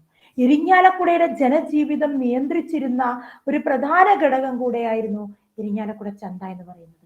ഇതോടൊപ്പം തന്നെ നമ്മൾ വായിക്കേണ്ട ഒന്നാണ് ഷൺമുഖം കനാലിന്റെ പ്രാധാന്യവും. ഷൺമുഖം കനാലിലൂടെയായിരുന്നു, അതായത് ഈ കൊടുങ്ങല്ലൂരിന്റെ ഒക്കെ ചരിത്ര പ്രാധാന്യം അവിടെയാണ് കിടക്കുന്നത്. കൊടുങ്ങല്ലൂരും ഇരിങ്ങാലക്കുടയും ഒക്കെ എങ്ങനെയാണ് ബന്ധപ്പെട്ട് കിടക്കുന്നത് എന്നുള്ളത്, കൊടുങ്ങല്ലൂർ ചന്തയും ഇരിങ്ങാലക്കുട ചന്തയും തമ്മിലുള്ള ബന്ധത്തിനെ കുറിച്ച് നമുക്ക് അറിയുന്നതിന് കൊടുങ്ങല്ലൂർ പുല്ലൂറ്റ് കായൽ ഒരു ഹാർബറിംഗ് സെന്റർ ആയിരുന്നു ഒരു കാലഘട്ടത്തിൽ എന്ന് പറയുന്നുണ്ട്. ഷിപ്പുകൾ നങ്കൂരമിട്ടിരുന്ന അല്ലെങ്കിൽ എന്താണ് അവരുടെ റെസ്റ്റിംഗ് പ്ലേസ് ആയിരുന്നു എന്ന് പറയുന്നുണ്ട്. ഇതിലൂടെ ഈ ഷൺമുഖം കനാൽ ചെന്ന് ചേരുന്നത് ഈ കനോലി കനാലിലേക്കാണ്, പുല്ലൂറ്റ് കായലിലേക്കാണ്. പുല്ലൂറ്റ് കായൽ ചെന്ന് ചേരുന്നത് അറബിക്കടലിലേക്കാണ്. അതിന്റെ തീരത്തായിട്ടാണ് കൊടുങ്ങല്ലൂര് ചന്തയുള്ളത്. ഈ ചന്തകൾ തമ്മിൽ പരസ്പരം സാധനങ്ങൾ കൈമാറ്റം നടത്തിയിരുന്നതും ബാക്കിയെല്ലാം ഇത്തരത്തിലുള്ള വാട്ടർ സർവീസിലൂടെയായിരുന്നു. അതുകൊണ്ട് തന്നെ ഷൺമുഖം കനാലിന് ഇരിങ്ങാലക്കുടയുമായിട്ട് ഒരുപാട് ബന്ധമുണ്ട്. അതുപോലെ തന്നെ നിങ്ങൾക്ക് ഈ ഉണ്ണായി വാര്യർ കലാനിലയം, അമ്മന്നൂർ മാധവ ചാക്യാരുമായി ബന്ധപ്പെട്ടുള്ള ബിൽഡിങ്സ്, ബാക്കിയെല്ലാം തന്നെ ഇതൊക്കെ തന്നെ ഇനിയും എന്താണ് പേരെടുത്ത് പറയാൻ ഇപ്പൊ പറ്റാത്ത, പക്ഷെ നിങ്ങളുടെ അന്വേഷണങ്ങളിലൂടെ കണ്ടെത്താൻ സാധിക്കുന്ന ഒരുപാട് സെന്ററുകള് ഇരിങ്ങാലക്കുടയിലുണ്ട്. ഇരിങ്ങാലക്കുടയുടെ ചരിത്രത്തെ സ്വാധീനിക്കുന്ന ഇത്തരത്തിലുള്ള ഒരുപാട് സംഗതികള് നിങ്ങൾക്ക് നിങ്ങളുടെ അന്വേഷണങ്ങളിലൂടെ കണ്ടെത്താൻ സാധിക്കുന്നുണ്ട്. ചരിത്ര വിദ്യാർത്ഥികൾക്ക് മാത്രമല്ല, ചരിത്രം ഇഷ്ടപ്പെടുന്ന, ചരിത്രത്തെ അറിയുന്ന ആർക്കും അന്വേഷണങ്ങളിലൂടെ എത്തിച്ചേരാവുന്ന ഒരുപാട് ഇടങ്ങള് ഇരിങ്ങാലക്കുടയിലും പ്രാന്തപ്രദേശങ്ങളിലുമുണ്ട്. ഞാൻ അറിയാത്ത ഒരുപാട് ഇരിങ്ങാലക്കുടയുണ്ട്, നിങ്ങൾ അറിയാത്ത ഇരിങ്ങാലക്കുടയുണ്ട്. അവിടുത്തെ ചരിത്രമുണ്ട്. ഈ കൂടൽമാണിക്യം ക്ഷേത്രം മാത്രമല്ല, നിങ്ങൾ അന്വേഷിച്ചു പോകുമ്പോൾ കുറെ ചെറിയ ചെറിയ ക്ഷേത്രങ്ങൾ കാണാൻ സാധിക്കുന്നതാണ്. അതില് കുടുംബക്ഷേത്രങ്ങൾ ഉണ്ടായിരിക്കും. Brahmanical temples as well as non Brahmanical temples നിങ്ങൾക്ക് കാണാൻ സാധിക്കും. അതുപോലെ തന്നെ ഒരു കൾച്ചറൽ കമിംഗ്ലിങ് നിങ്ങൾക്ക് ഇരിങ്ങാലക്കുടയിൽ കാണാൻ സാധിക്കും. സെന്റ് തോമസ് ലെജൻഡുമായി ബന്ധപ്പെട്ട് കിടക്കുന്ന ഒരു ക്രിസ്ത്യൻ മൈഗ്രേഷൻ, ജെവിഷ് മൈഗ്രേഷൻ, ഒരു മൈഗ്രേഷൻ ഹിസ്റ്ററി കൂടെ ഇരിങ്ങാലക്കുടയ്ക്ക് പറയാനുണ്ട്. നിങ്ങൾ അന്വേഷിക്കുമ്പോൾ, നിങ്ങൾ അവരെ പോയി കണ്ടും അവരോട് പോയി സംസാരിച്ചും കഴിയുമ്പോൾ നിങ്ങൾക്ക് അറിയുന്ന ഒരു ചരിത്രം, ഒരു പുതു ചരിത്രം നിങ്ങൾക്ക് സൃഷ്ടിച്ചെടുക്കാനാവും. അതിലൂടെ ഒരു പുതു വെളിച്ചം, നിങ്ങൾക്ക് പകരാനാവും. അവിടെയുള്ള പഴയ ലൈബ്രറികൾ പരിശോധിച്ചാൽ നിങ്ങൾക്ക് പഴയ നിങ്ങൾ ആരും കാണാത്ത പുസ്തകങ്ങൾ, ഒരുപാട് പഴക്കം ചെന്ന പുസ്തകങ്ങളൊക്കെ നിങ്ങൾക്ക് കണ്ടെത്താൻ സാധിക്കും. ഇങ്ങനെ ഒരു വലിയ ടാസ്ക്കാണ് post graduate department of English ഏറ്റെടുത്തിരിക്കുന്നത്. ഒരു ചെറിയ ടാസ്ക് അല്ല, ഒരു ചെറിയ പ്രദേശത്തിന്റെ വലിയ ചരിത്രത്തെ ചികഞ്ഞെടുക്കലാണ് നിങ്ങൾ ചെയ്യേണ്ടത്.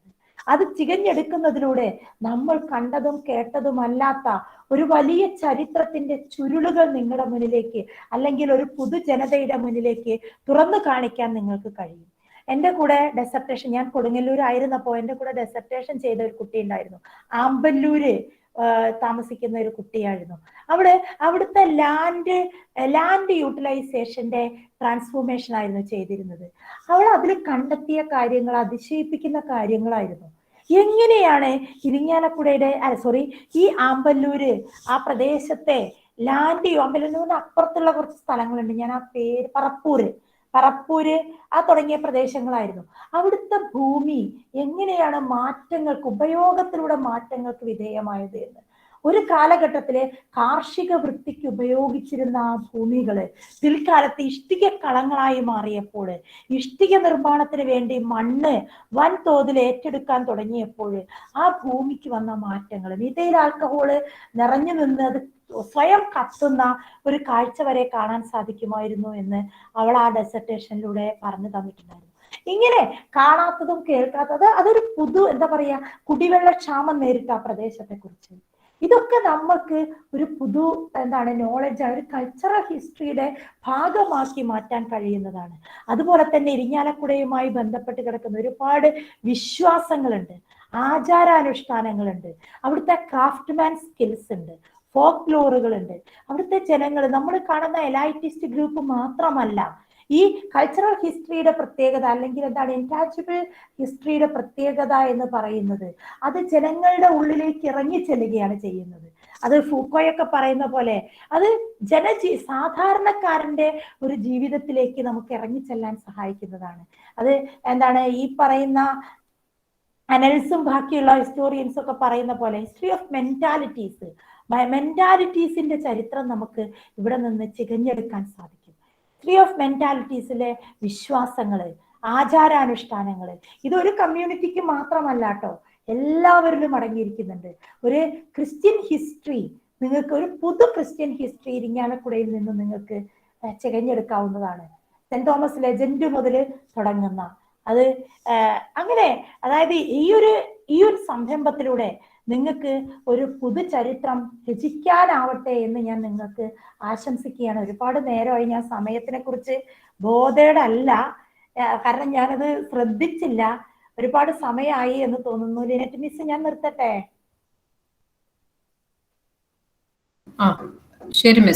അപ്പൊ ഞാൻ കൺക്ലൂഡ് ചെയ്യാണ്. അപ്പോ ഇത്രയും നേരം ഞാൻ സമയം എപ്പോ തുടങ്ങി എന്നും എപ്പോ അവസാനം, ഇപ്പൊ 11:44 ഞാൻ എപ്പോ തുടങ്ങി എന്ന് ഞാൻ നോക്കിയില്ല. എന്നിരുന്നാലും ഇത്രയും നേരം എന്നെ ശ്രവിച്ച നിങ്ങൾക്കെല്ലാം നന്ദി പറഞ്ഞാൽ തീരുമെന്ന് അറിയില്ല. കാരണം ഇത്രയും നേരം ഞാൻ പറഞ്ഞത് കേട്ട് നിങ്ങളിവിടെ സകൂതം ശ്രദ്ധിച്ച നിങ്ങൾക്ക് എൻ്റെ നന്ദി. എന്നെ ക്ഷണിച്ച ഈ post graduate research department of ഇംഗ്ലീഷിനും സെന്റ് ജോസഫ്സ് കോളേജിനും എല്ലാവർക്കും ഞാൻ ഒരിക്കൽ കൂടെ നന്ദി പറയുകയാണ്. നിങ്ങൾക്ക് ഒരു പുതുചരിത്രം ഒരു നാളെ, കാരണം അടുത്ത വർഷം നോക്കുമ്പോൾ നിങ്ങളുടെ കയ്യിൽ ഒരു അറിയപ്പെടാത്ത ചരിത്രത്തിന്റെ ഏടുകള് നിങ്ങളുടെ കയ്യിൽ ഉണ്ടാവട്ടെ ഇരിങ്ങാലക്കുടയുടെ എന്ന് മാത്രം പറഞ്ഞുകൊണ്ട്, ഇരിങ്ങാലക്കുടയെ അടുത്തറിയാൻ നിങ്ങൾക്ക് കഴിയട്ടെ എന്ന് ആശംസിച്ചുകൊണ്ട് ഒരിക്കൽ കൂടെ നന്ദി പറഞ്ഞുകൊണ്ട് നിർത്തുന്നു. നന്ദി, നമസ്കാരം.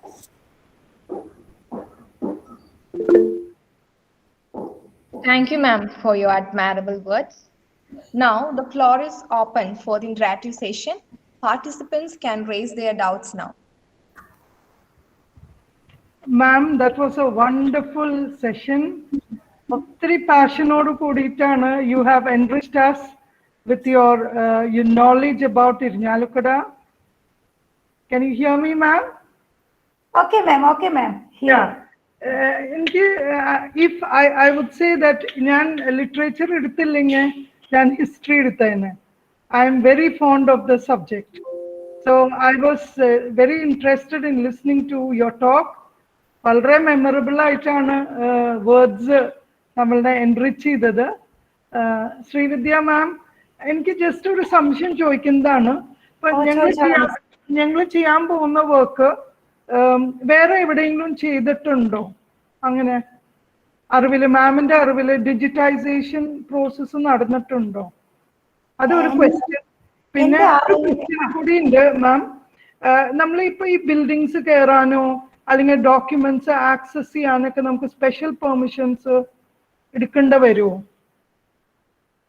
അല്ലെങ്കിൽ ഇപ്പൊ മാം പറഞ്ഞു ഇരിഞ്ഞാലക്കുടയിൽ തന്നെ ഒത്തിരി ബിൽഡിങ്സും ഒക്കെ പറഞ്ഞുല്ലോ, അപ്പൊ നമുക്ക് വെറുതെ കയറി ചെല്ലാൻ പറ്റുമോ അവിടേക്ക്?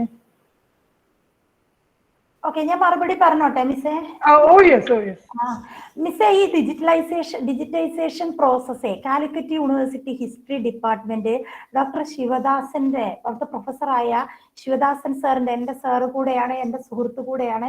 സാറിന്റെ നേതൃത്വത്തിൽ ലോക്കൽ ഹിസ്റ്ററി പ്രൊജക്ടുകൾ ഏറ്റെടുത്തിട്ട് വർക്ക്ഷോപ്പുകളായിട്ട് ഒരു പ്രദേശത്തെ കേന്ദ്രീകരിച്ചുകൊണ്ട് അവിടെ പോയി ഒരാഴ്ച 2 ആഴ്ച നിന്നുകൊണ്ട് ആ പ്രദേശങ്ങളിലെ വീടുകളും ആ പ്രദേശങ്ങളിലെ എല്ലാ അതും, അതായത് അവിടുത്തെ എല്ലാ ഡോക്യുമെന്റ്സും അവര് എന്താണ് പറയാ തെരഞ്ഞെടുത്തിട്ടുണ്ട്. അതിന് പല ഇല്ലങ്ങളിൽ നിന്നും പല വീടുകളിൽ നിന്നും വളരെ വാല്യുബിൾ ആയ ഡോക്യുമെന്റ്സ് കിട്ടിയിട്ടുണ്ട്. അതായത് ചിലപ്പോൾ നമ്മൾ ശ്രദ്ധിക്കാതെ പോകുന്ന ഒരു നോട്ടീസ്, ആ നോട്ടീസിന്റെ ഉള്ളിൽ നിന്ന് നമുക്ക് കിട്ടുന്ന വിവരം വളരെ വലുതാണ്. ഏതോ ഒരു 1920 മഞ്ചേരി, ഒരു എക്സാമ്പിളാണ് ഞാൻ പറയുന്നത്, മഞ്ചേരി പൊളിറ്റിക്കൽ കോൺഫറൻസിനെ സംബന്ധിച്ചുള്ള രേഖകൾ അങ്ങനെ മഞ്ചേരിക്ക് അടുത്തുള്ള ഒരു ഇല്ലത്തിൽ നിന്ന് കിട്ടിയിട്ടുണ്ട്. അങ്ങനെ ഒരുപാട്, ആ ഇല്ലത്ത് ഒരു പെട്ടി നിറയെ ഡോക്യുമെന്റ്സ് ആയിരുന്നു. പക്ഷെ ഇതാരും ശ്രദ്ധിക്കാതെ കിടക്കുകയായിരുന്നു. അത് ഇവര് കണ്ടെത്തി. ഇപ്പൊ ആ ഇല്ലത്തെ ആ ഉണ്ണികൃഷ്ണൻ ചേട്ടൻ എന്ന് പറയുന്ന വ്യക്തി നമ്പൂതിരിയാണ്. പക്ഷെ അങ്ങനെ ഒരു സോഷ്യൽ മെന്റാലിറ്റി ഉള്ള, ഓർത്തഡോക്സ് മെന്റാലിറ്റി ഉള്ള ഒരു വ്യക്തി അല്ലാത്തത് കൊണ്ട് കൂടെയാണ്. നിങ്ങൾക്കൊക്കെ പരിചയമായിരിക്കും. നിങ്ങൾ ഒരു ഡോക്ടർ ഹീരയെ കുറിച്ച് ഓർമ്മയുണ്ടോ എന്ന് എനിക്കറിയില്ല. മഹിളാരത്നം ഫെയിമായ ഡോക്ടർ ഹീര. ഈ ഡോക്ടർ ഹീര നമ്പൂതിരിയുടെ ഭർതൃഗൃഹമാണത്. അവരിപ്പോ അത് പ്രിസർവ് ചെയ്ത് വെച്ചിട്ടുണ്ട്. അത് അവര് ലാമിനേറ്റ് ഒക്കെ ചെയ്ത് ആ ഡോക്യുമെന്റ്സ് സൂക്ഷിച്ചു വെച്ചിട്ടുണ്ട്. ഇത് ഈ ഒരു ലോക്കൽ ഹിസ്റ്ററിയുടെ ആഫ്റ്റർ ഇഫക്റ്റ് ആയിരുന്നു. ഇങ്ങനെ പല ഭാഗത്തു നിന്നും പല സ്വാതന്ത്ര്യ സമര സേനാനികളുടെ ഡയറികള്, ഒരുപാട് ഡോക്യുമെന്റ്സ് അവർക്ക് ഇത്തരത്തിലുള്ള വർക്ക്ഷോപ്പുകളിലൂടെ കണ്ടെത്താൻ സാധിച്ചിട്ടുണ്ട്. അപ്പൊ അതാണ്. പിന്നെ ഇരിങ്ങാലക്കുടയിലൊന്നും ഇത്തരത്തിലുള്ള ഒരു ഡോക്യുമെന്റൈസേഷൻ നടന്നിട്ടില്ല എന്നാണ് എന്റെ അറിവ്. കാരണം ഒരു 7-8 വർഷം കൊടുങ്ങല്ലൂര് താമസിച്ച ഒരു വ്യക്തി എന്ന രീതിയിൽ എനിക്കത് എന്റെ ശ്രദ്ധയിൽ പെട്ടിട്ടില്ല ഇതുവരെ. അതുകൊണ്ട് ഇതൊരു ന്യൂ അറ്റംപ്റ്റ് ആയിട്ടാണ് എനിക്ക്. അതെ, അതൊരു എന്താ പറയാ, അപ്രീഷിയബിൾ ആയ ഒരു അറ്റംപ്റ്റ് ആയിട്ട് തന്നെയാണ് എനിക്ക്. മാം ഇപ്പൊ പറഞ്ഞൊരു സാറില്ലേ, ആ സാറ് ഞങ്ങളെ ഹെൽപ്പ് ചെയ്യാൻ പറ്റുമോ? സാറിനെ വിളിച്ചാൽ മതി, ഞാൻ നമ്പർ തരാം. സാറിനെ നിങ്ങൾക്ക് അപ്രോച്ച് ചെയ്യാൻ പറ്റും. സാറ് ഞാനത് നമ്പർ തരാം. സാറിനോട് നിങ്ങൾക്ക് അഡ്വൈസ് ചോദിക്കാം, എങ്ങനെ ചെയ്യാൻ പറ്റും എന്നുള്ളതിനെ കുറിച്ചൊക്കെ ഉള്ള അഡ്വൈസ് ചോദിക്കാം. പിന്നെ മാം ചോദിച്ച ഈ ബിൽഡിങ്സ് ഒക്കെ, അത് അതിന്റെ പെർമിഷൻ അത് ആരുടെ കൈകളിലാണ് എന്നതിനനുസരിച്ചാണ് അതിന്റെ നമുക്ക് പെർമിഷൻ കിട്ടുക. അത് ആർക്കിയോളജിക്കൽ ഡിപ്പാർട്ട്മെന്റിന്റെ കൈകളിലാണെങ്കിൽ നമുക്ക് അവരുടെ പെർമിഷൻ വേണ്ടി വരും. ഇപ്പൊ ഈ പ്രീ ഹിസ്റ്റോറിക് സൈറ്റ്സ് ഒക്കെ ഉണ്ടെങ്കിൽ ഇരിങ്ങാലക്കുടയിൽ അത്തരത്തിലുള്ള സൈറ്റ്സ് ഒക്കെ ഉണ്ടായിരിക്കും. ഇപ്പൊ അത് ഞാൻ പറയാൻ മറന്നു പോയതാണ്. ആദിമ ചരിത്രത്തിനെ കുറിച്ചുള്ള ഈ കുടക്കല്ലുകള്, തൊപ്പിക്കല്ലുകള്, അങ്ങനെ തുടങ്ങിയതൊക്കെ ഈ തൃശ്ശൂർ ജില്ലയുടെ പല ഭാഗങ്ങളിലും ഈ ആദിമ നിവാസത്തിന്റെ റെമനൻസ് ആയിട്ട് കുറേ സാധനങ്ങൾ നമുക്ക് കിട്ടിയിട്ടുണ്ട്. കുന്നംകുളത്തിനടുത്തുള്ള പോർക്കളം, കുടക്കൽ പറമ്പ്, അങ്ങനെ തുടങ്ങിയ ചേരമൻ പറമ്പ് തുടങ്ങിയ പല ഭാഗങ്ങളിൽ നിന്നും, ചിരമനങ്ങാടുള്ള, പിന്നെ അങ്ങനെ തൃശ്ശൂരിന്റെ പല ഭാഗങ്ങളിൽ നിന്നും ഇത്തരത്തിലുള്ളത് കിട്ടിയിട്ടുണ്ട്. അപ്പൊ ഇരിങ്ങാലക്കുട ലാറ്ററൈറ്റ് സോണുകളിലാണ് പ്രത്യേകിച്ചും ഇത്തരത്തിലുള്ള റിമൈൻസ് കിട്ടുക. അതുണ്ടോ എന്നുള്ളത് കുട്ടികളുടെ സഹായത്തോടെ ഒന്ന് അന്വേഷിച്ചാല് അതിന്റെ ഡോക്യുമെന്റേഷൻ വളരെ പ്രധാനമായിരിക്കും. അപ്പൊ നിങ്ങൾക്ക് ഇപ്പൊ ഇരിങ്ങാലക്കുട കൂടൽമാണിക്യം ക്ഷേത്രവും അതിന്റെ കെട്ടിടങ്ങളും ഒക്കെ ആണെങ്കിൽ ദേവസ്വത്തിന്റെ പെർമിഷൻ ആവും വേണ്ടിയിരിക്കുന്നത്. പിന്നെ പ്രൈവറ്റ് ഹൗസുകളാണെങ്കിൽ അവരോട് പോയി ചോദിച്ചാൽ പലരും സമ്മതിക്കും. അങ്ങനെ നിങ്ങൾക്ക് ചെയ്യാവുന്നതാണ്. Okay miss. Thank you ma'am. Okay. If the students have any questions, feel free to ask. This is a golden opportunity. Hello, ma'am. I'm Angelina from 3rd BA English Literature. Very Ma'am, good. I'm so Very nice. happy to join your class. It was very informative and much more meaningful. കാരണം ഇരിഞ്ഞാലക്കുടയെ കുറിച്ചിട്ടായിരുന്നു class. And ഇന്ന് ഈ മീറ്റിൽ ചേർന്ന മിക്കവർക്കും എനിക്കും വളരെ special ആയിട്ടുള്ള ഒരു സ്ഥലമാണ് ഇരിഞ്ഞാലക്കുട. അപ്പൊ മാം എനിക്ക് ചോദിക്കാനുള്ളത് ഇതാണ്, നമ്മൾ ഒരു പ്രദേശത്തിന്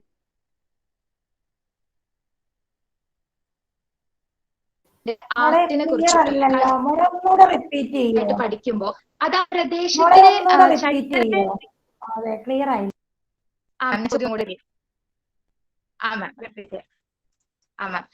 നമ്മള് ഒരു പ്രദേശത്തിന്റെ ആർട്ടിനെ കുറിച്ചിട്ടും കൾച്ചറിനെ കുറിച്ചിട്ടും വിശദമായി പഠിക്കുമ്പോൾ അത് ആ പ്രദേശത്തിന്റെ ചരിത്രത്തെ റീറീഡ് ചെയ്യാൻ എത്രത്തോളം ഉപകരിക്കും മാം? മാമിന്റെ അഭിപ്രായം എന്താണ് അതിനെ കുറിച്ച്? ആർട്ടിനെയും കൾച്ചറിനെയും റീറീഡ് ചെയ്യാൻ എത്രത്തോളം, അതല്ലേ ചോദിച്ച മോള്? മാം, ആർട്ടിനെയും കൾച്ചറിനെയും കുറിച്ച് നമ്മൾ പഠിക്കുമ്പോൾ അത് ആ പ്രദേശത്തിന്റെ ഹിസ്റ്ററിനെ റീറീഡ് ചെയ്യാൻ എത്രത്തോളം ഉപകരിക്കും മാം? ഓക്കെ, നമുക്ക് ക്വസ്റ്റ്യൻസിന്റെ ഒപ്പം തന്നെ ആൻസർ പറഞ്ഞു പോകുന്നതല്ലേ നല്ലത്?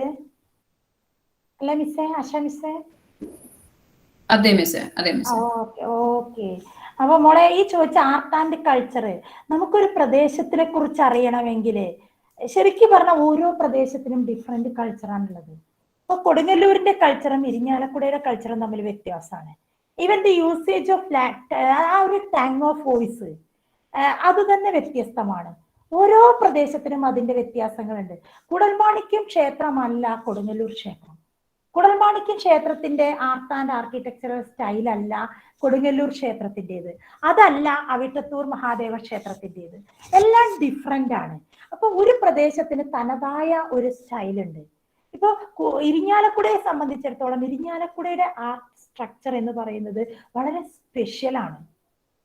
അവിടുത്തെ എനിക്ക് മനസ്സിലായ ഒരു സംഗതി, ഞാൻ അവിടുത്തെ ആർട്ടിസ്റ്റിക് അല്ലെങ്കിൽ ആർട്ട് പെർഫോമേഴ്സ് ഒന്നുമായിട്ട് അടുത്ത് ഇടപഴകിയിട്ടില്ലെങ്കിലും എനിക്ക് മനസ്സിലായ ഒരു സംഗതി എന്താണെന്ന് വെച്ചാല് അതിനൊരു യുണീക്നെസ് ഉണ്ട്.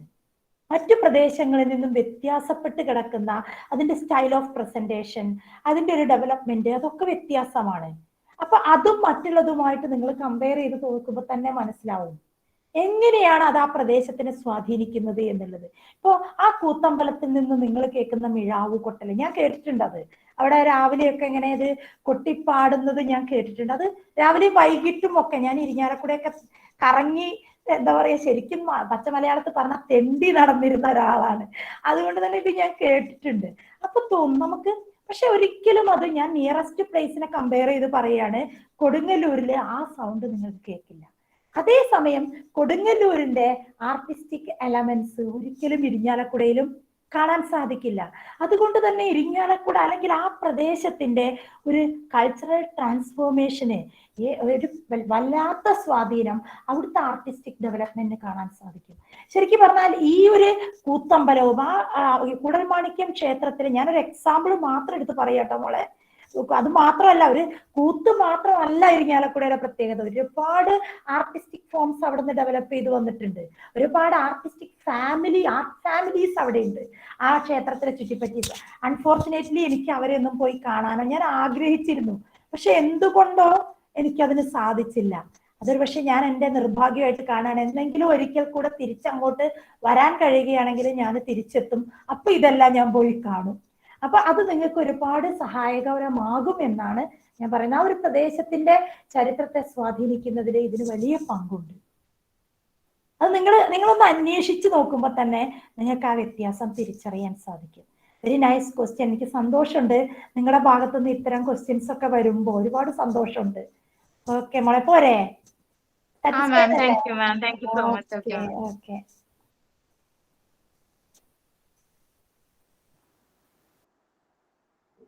Hello, good morning, Miss.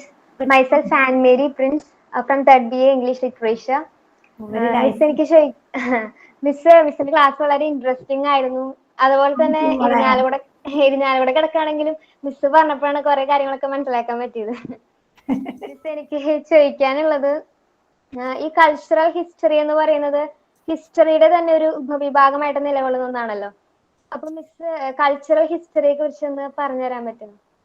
Okay, പറഞ്ഞു തരാം മോളെ. What is meant by cultural history എന്നുള്ളതും എങ്ങനെയാണ്, അതായത് കൾച്ചറൽ ഹിസ്റ്ററി എന്ന് പറയുന്നത് ഓരോ ഹ്യൂമൻ സൊസൈറ്റിക്കും അതിൻ്റെതായ ഷേപ്പ് ഉണ്ട്, അതിൻ്റെതായ ഉദ്ദേശങ്ങളുണ്ട്, മീനിങ്സ് ഉണ്ട്.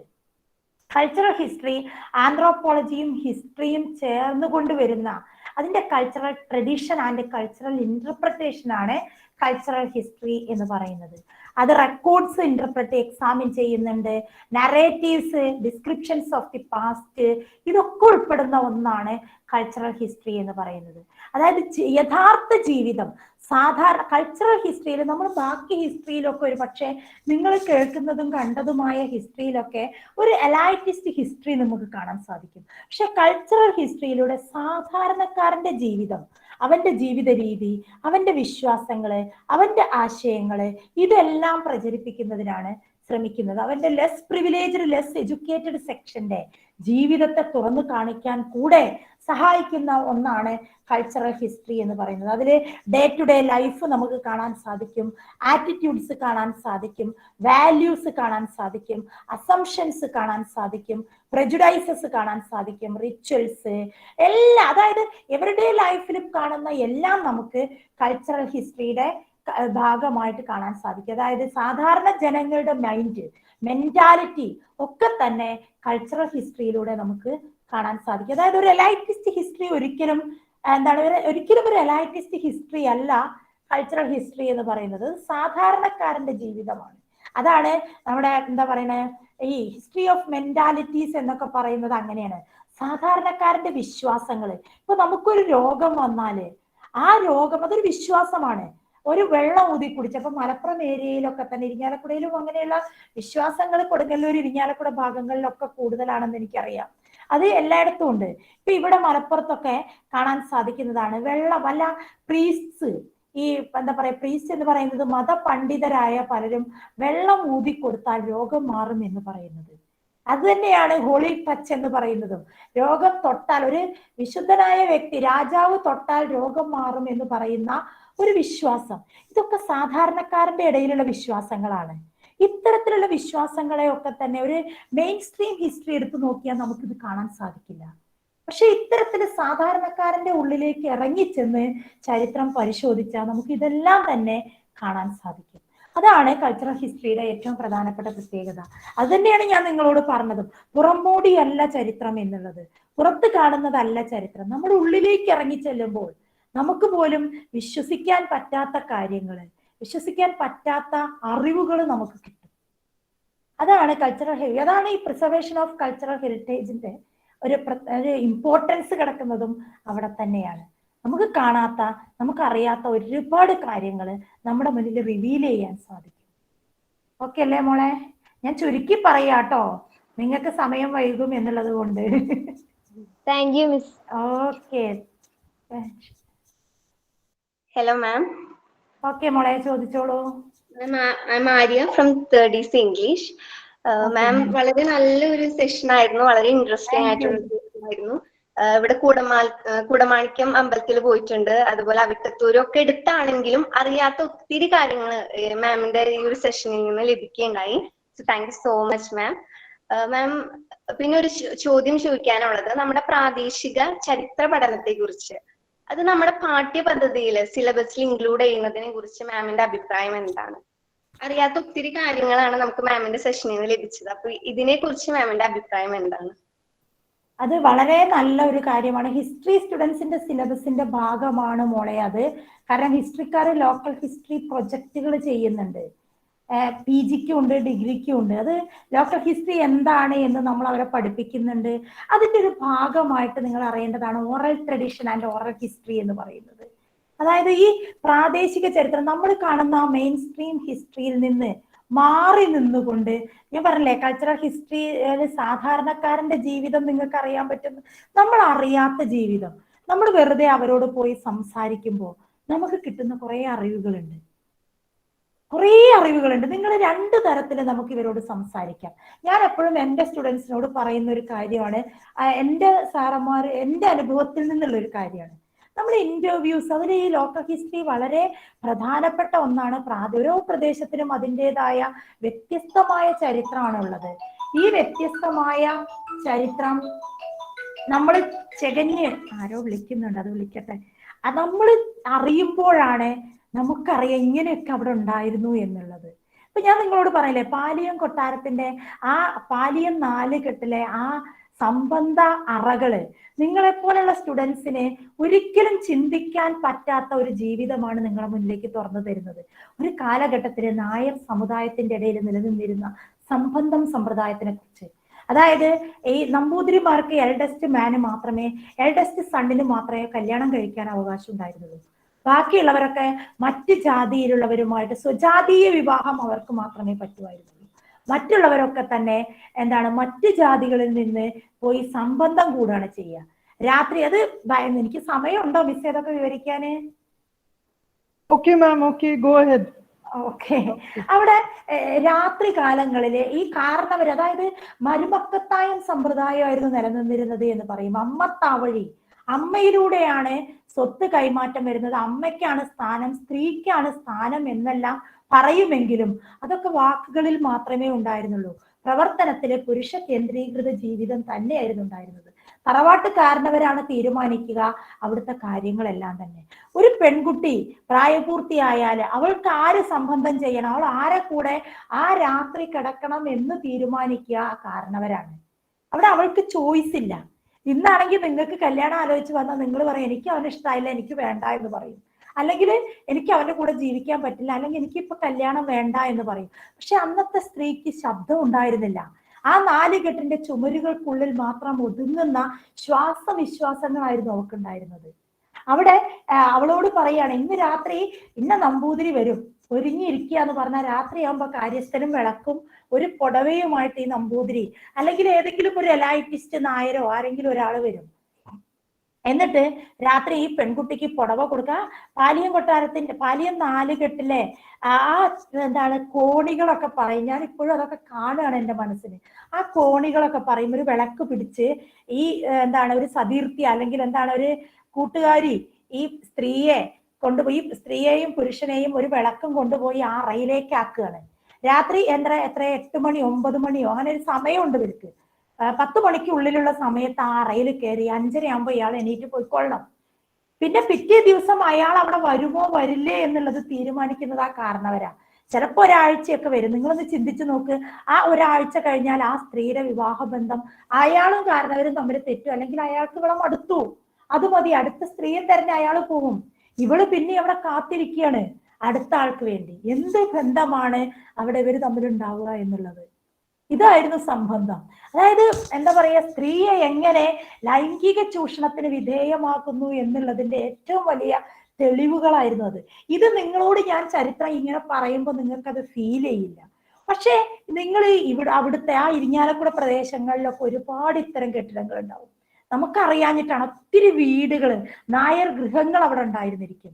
ഈ നായർ ഗൃഹങ്ങളിലെ സ്ത്രീകളോട് ചോദിച്ചാല്, നിങ്ങൾക്ക് പോയി നേരിട്ട് ചോദിച്ചാൽ അവരുടെ അനുഭവം അവർ പറഞ്ഞു തരും. ഈ പാലിയം 4 കെട്ടിന്റെ ചുമരുകള് ആ സംബന്ധ മറകളിൽ ചെല്ലുമ്പോൾ അവിടെ നമുക്ക് തോന്നും ഒരു സ്ത്രീയുടെ ആ ഒരു ശ്വാസനിശ്വാസം അവിടെ ഉണ്ട്, അവരുടെ ഫീലിങ്സ് അവിടെ ഉണ്ട് എന്ന് നമുക്ക് തോന്നും. ഇതാണ് പ്രാദേശിക ചരിത്രത്തിന്റെ ഒരു വലിയ പ്രാധാന്യം എന്ന് പറയുന്നത്.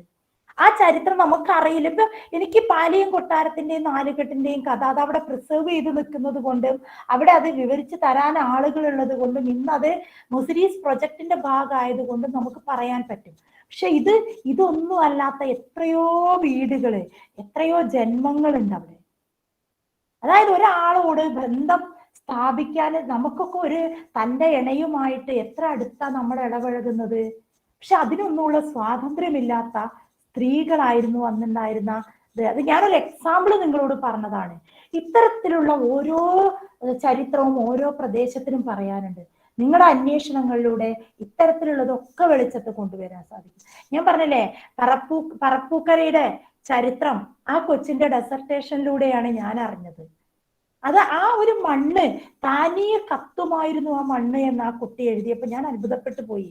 എങ്ങനെയാണ് ലാൻഡ് യൂട്ടിലൈസേഷന്റെ ട്രാൻസ്ഫോർമേഷൻ സംഭവിക്കുന്നത് എന്നുള്ളത്. നമ്മൾ കാണുന്ന മണ്ണിനെ നമുക്ക് ഏതൊക്കെ തരത്തിൽ ഉപയോഗിക്കാം, അതും ചരിത്രത്തിന്റെ ഭാഗമല്ലേ. അതിന്റെ കൈമാറ്റ വ്യവസ്ഥ. ഈ കൂടൽമാണിക്യം ക്ഷേത്രവും കൊടുങ്ങല്ലൂർ ക്ഷേത്രവും തമ്മിലൊരു ബന്ധമുണ്ട്. അവിടെ ഡിസ്പ്യൂട്ട് ഉണ്ട്. അവിടെ ഈ കൊടുങ്ങല്ലൂർ ക്ഷേത്രത്തിലെ പൂജാരി വന്ന്, അല്ലെങ്കിൽ ഇവിടുത്തെ ബ്രാഹ്മണർ ചെന്ന് കൊടുങ്ങല്ലൂർ ക്ഷേത്രത്തിൽ പൂജ ചെയ്യില്ല. അവിടെ പൂജ ചെയ്യുന്ന അടികളാണ്. ഇവിടെ ഒരു ഡിസ്പ്യൂട്ട്, ഒരു തർക്കം, അതിർത്തി തർക്കം നിലനിൽക്കുന്നുണ്ട്. അതിനെക്കുറിച്ചൊന്നും ചരിത്രമായിട്ട് പുറത്തു വന്നിട്ടില്ല. അതൊക്കെ പഠിക്കേണ്ട സംഗതികളാണ്. അതാണ് പറഞ്ഞത്, പ്രാദേശിക ചരിത്രം ഇത് എല്ലാവർക്കും ഭാഗമാക്കേണ്ട ഒന്നാണ്.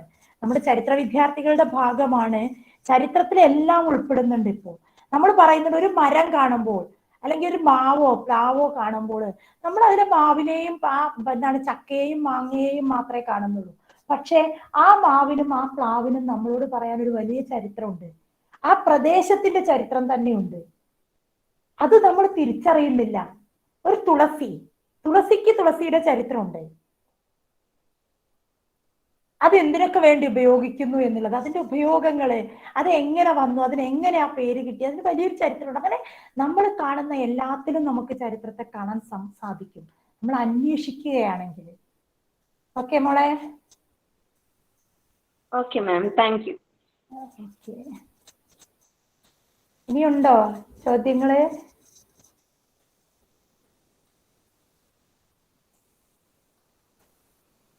മിസ്സിന്റെ ക്ലാസ് നന്നായിരുന്നു മിസ്സേ. താങ്ക് യു മോളെ, താങ്ക് യു. എനിക്ക് അതേ വേണ്ടു. നിങ്ങൾക്ക് വേണ്ടിയല്ലേ ഞങ്ങൾ വരുന്നത്. അപ്പൊ നിങ്ങൾക്ക് അത് ഉപകാരപ്പെടണം. ഹിസ്റ്റോറിക്കൽ ടൂറിസം എന്ന് പറയുന്ന കോഴ്സ് പഠിക്കണ്ട. അപ്പൊ അതിനകത്ത് ഹിസ്റ്ററിയും ടൂറിസവും തമ്മിൽ എന്തെങ്കിലും ഇതുണ്ടോ, റിലേഷൻഷിപ്പ് ഉണ്ടോ? പിന്നെ മോളെ, ഹിസ്റ്ററിയും ടൂറിസവും തമ്മിൽ വലിയ ബന്ധമില്ലേ? ഈ പ്രിസർവ് ചെയ്ത സാധനങ്ങളൊക്കെ തന്നെ ടൂറിസ്റ്റ് സെന്റേഴ്സ് ആയി, അല്ലെങ്കിൽ എന്താണ് ടൂറിസ്റ്റ് പ്രിസർവിങ് വിസിറ്റിംഗ് സൈറ്റുകളായി മാറുകയല്ലേ? ഹിസ്റ്ററിയുടെ ഭാഗം തന്നെയല്ലേ ടൂറിസവും. അതുകൊണ്ട് ടൂറിസം ഒരു സെപ്പറേറ്റ് ഇൻഡസ്ട്രി ആണെങ്കിൽ കൂടെ അത് ഏറ്റവും കൂടുതൽ ബന്ധപ്പെട്ടിരിക്കുന്നത് ചരിത്രവുമായിട്ടാണ്. ചരിത്ര സ്മാരകങ്ങളുമായിട്ട്, ചരിത്രവുമായിട്ടൊക്കെ അല്ലേ ബന്ധപ്പെട്ട് കിടക്കുന്നത്. അതുകൊണ്ട് തന്നെ എന്താണ് പറയാ, ടൂറിസം, ടൂറിസ്റ്റ് സെന്റേഴ്സ് ഒക്കെ തന്നെ നമ്മൾ വെറും ഒരു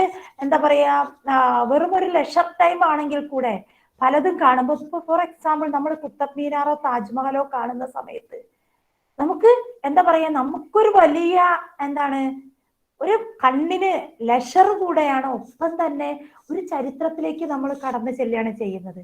ഒരിക്കൽ ഞാൻ എൻ്റെ കുട്ടികളെയും കൊണ്ട് രാജസ്ഥാനിൽ പോയി. ഒരിക്കൽ ഞങ്ങൾ പഞ്ചാബിൽ പോയപ്പോ പഞ്ചാബിന്റെ അതിർത്തിയിൽ പോയി.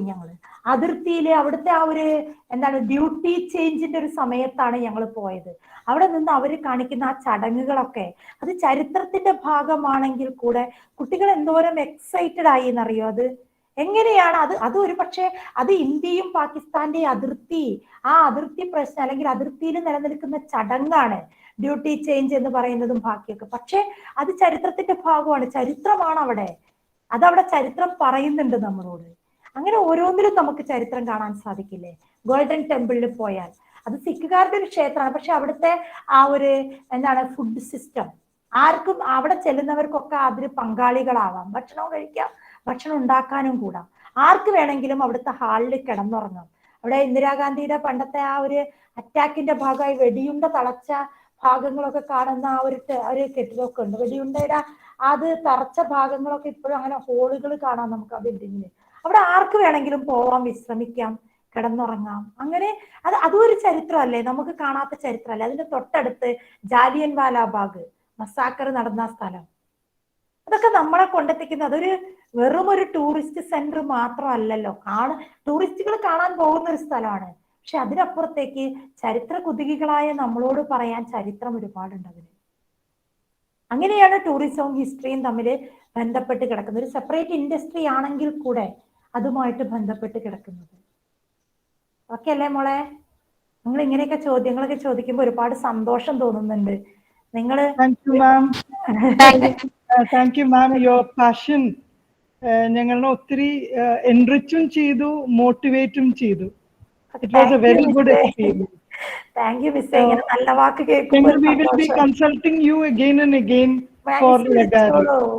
Okay, Miss വിളിച്ചോളൂ, എപ്പോ വേണമെങ്കിലും വിളിച്ചോളൂ. Okay, Miss-ന്റെ passion ഞങ്ങളെ ശരിക്കും ഇൻസ്പയർ ചെയ്തു.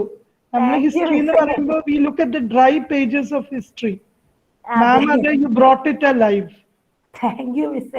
Thank you. So shall we move on to the formal vote of thanks? Ma'am? Okay, Miss. Okay. Over to you, Sandra. Okay. Thank you, everyone, and thank you, ma'am, for your valuable answers. As we are nearing the end of our program, I would like to invite Ms. Samina Thomas, Assistant Professor, Department of English, to deliver the vote of thanks. Am I audible? Okay. Yes, Amina. Yes. Good afternoon, one and all. I'm indeed privileged to have been asked to propose a vote of thanks and acknowledge the contribution of those who worked hard to make this event happen. First, I may like to express a very hearty vote of thanks to Dr. Lisamma John for inaugurating Legare, the extension activity and the project launch from the Department of English. Thank you, ma'am. A big thank you to the resource person, Dr. Srividya Bhattarambat, on behalf of the Postgraduate and Research Department of English, St. Joseph's College, for exposing her expertise on the local cultural heritage and its preservation of Irinjalakuda. Thank you, ma'am, for your insightful session. A special note of mention in their absence to the principal, Dr. Sister Asha Teres, Vice Principals, Sister Blessy and Dr. Sister Eliza, Self-Financing Coordinator, Dr. Sister Rose Baston, and Director of Research and Dean of Science, Dr. Sister Flaret, for their constant support and guidance extended towards the project Legare. Thank you all. With deep sense of appreciation, I would like to take this opportunity to record a heartfelt gratitude to Dr. Asha Thomas, Head of the Department of English, for her untiring efforts to materialize this event. Thank you, ma'am. In addition, I'm grateful to all the student coordinators. Thank you, Naina, Kartiga, Asin, Christina, Aisha, and Hajara. I also thank Dr. Sajo Jose, Ms. Sonima KK, and all my colleagues and students of the Department of English for their dedicated associations. Once again, I thank everyone. Thank you. Thank you, ma'am. We have now come to the end of our event. Thank you all for being a part of this event. Our heritage is our past, present, and future. So let's preserve it. Thank you. Thank you, Dr. Srividya. Thank you so much. Thank you, Miss. Thank We'll you. meet again. We'll meet again. Okay, Miss. ഞാൻ അവിടെ വന്നിട്ടുണ്ട് Irinjalakuda saint ജോസഫിൽ ഒരുപാട് പ്രാവശ്യം വന്നിട്ടുണ്ട്. Yes, yes. Sumina told me. Sumina is a student. She's my student. അത് ശരി. Yes. Okay മിസ്സേ, Lynette മിസ്സേ, താങ്ക് യു ഇങ്ങനെ ഒരു അവസരം തന്നതിന്, ഈ കുട്ടികളോടൊന്ന് സംവദിക്കാനൊരു അവസരം തന്നതിന് ഒരിക്കൽ കൂടെ നന്ദി. ഓക്കെ മിസ്സേ, ഞാൻ എന്നാലും ലീവ് ചെയ്തോട്ടെ. Okay, Miss. I will call. ഞാൻ മിസ്സിനെ വിളിക്കാം, miss. Okay. Thank you so much. Okay.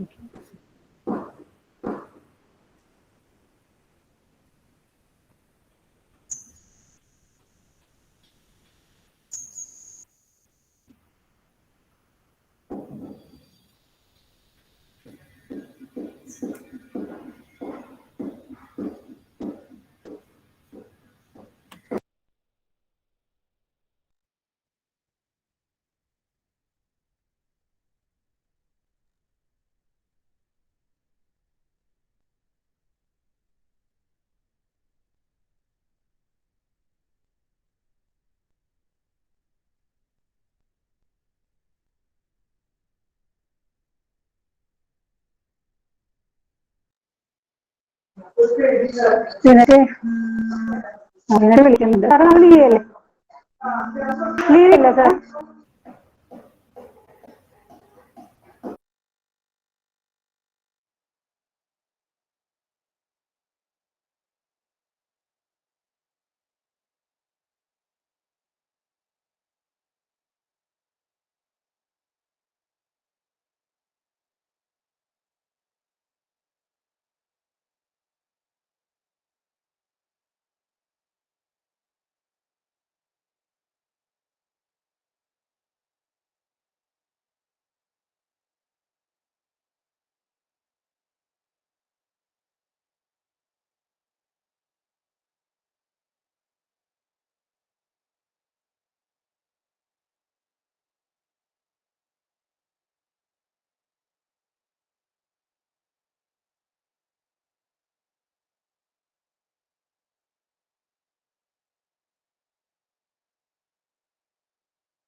it.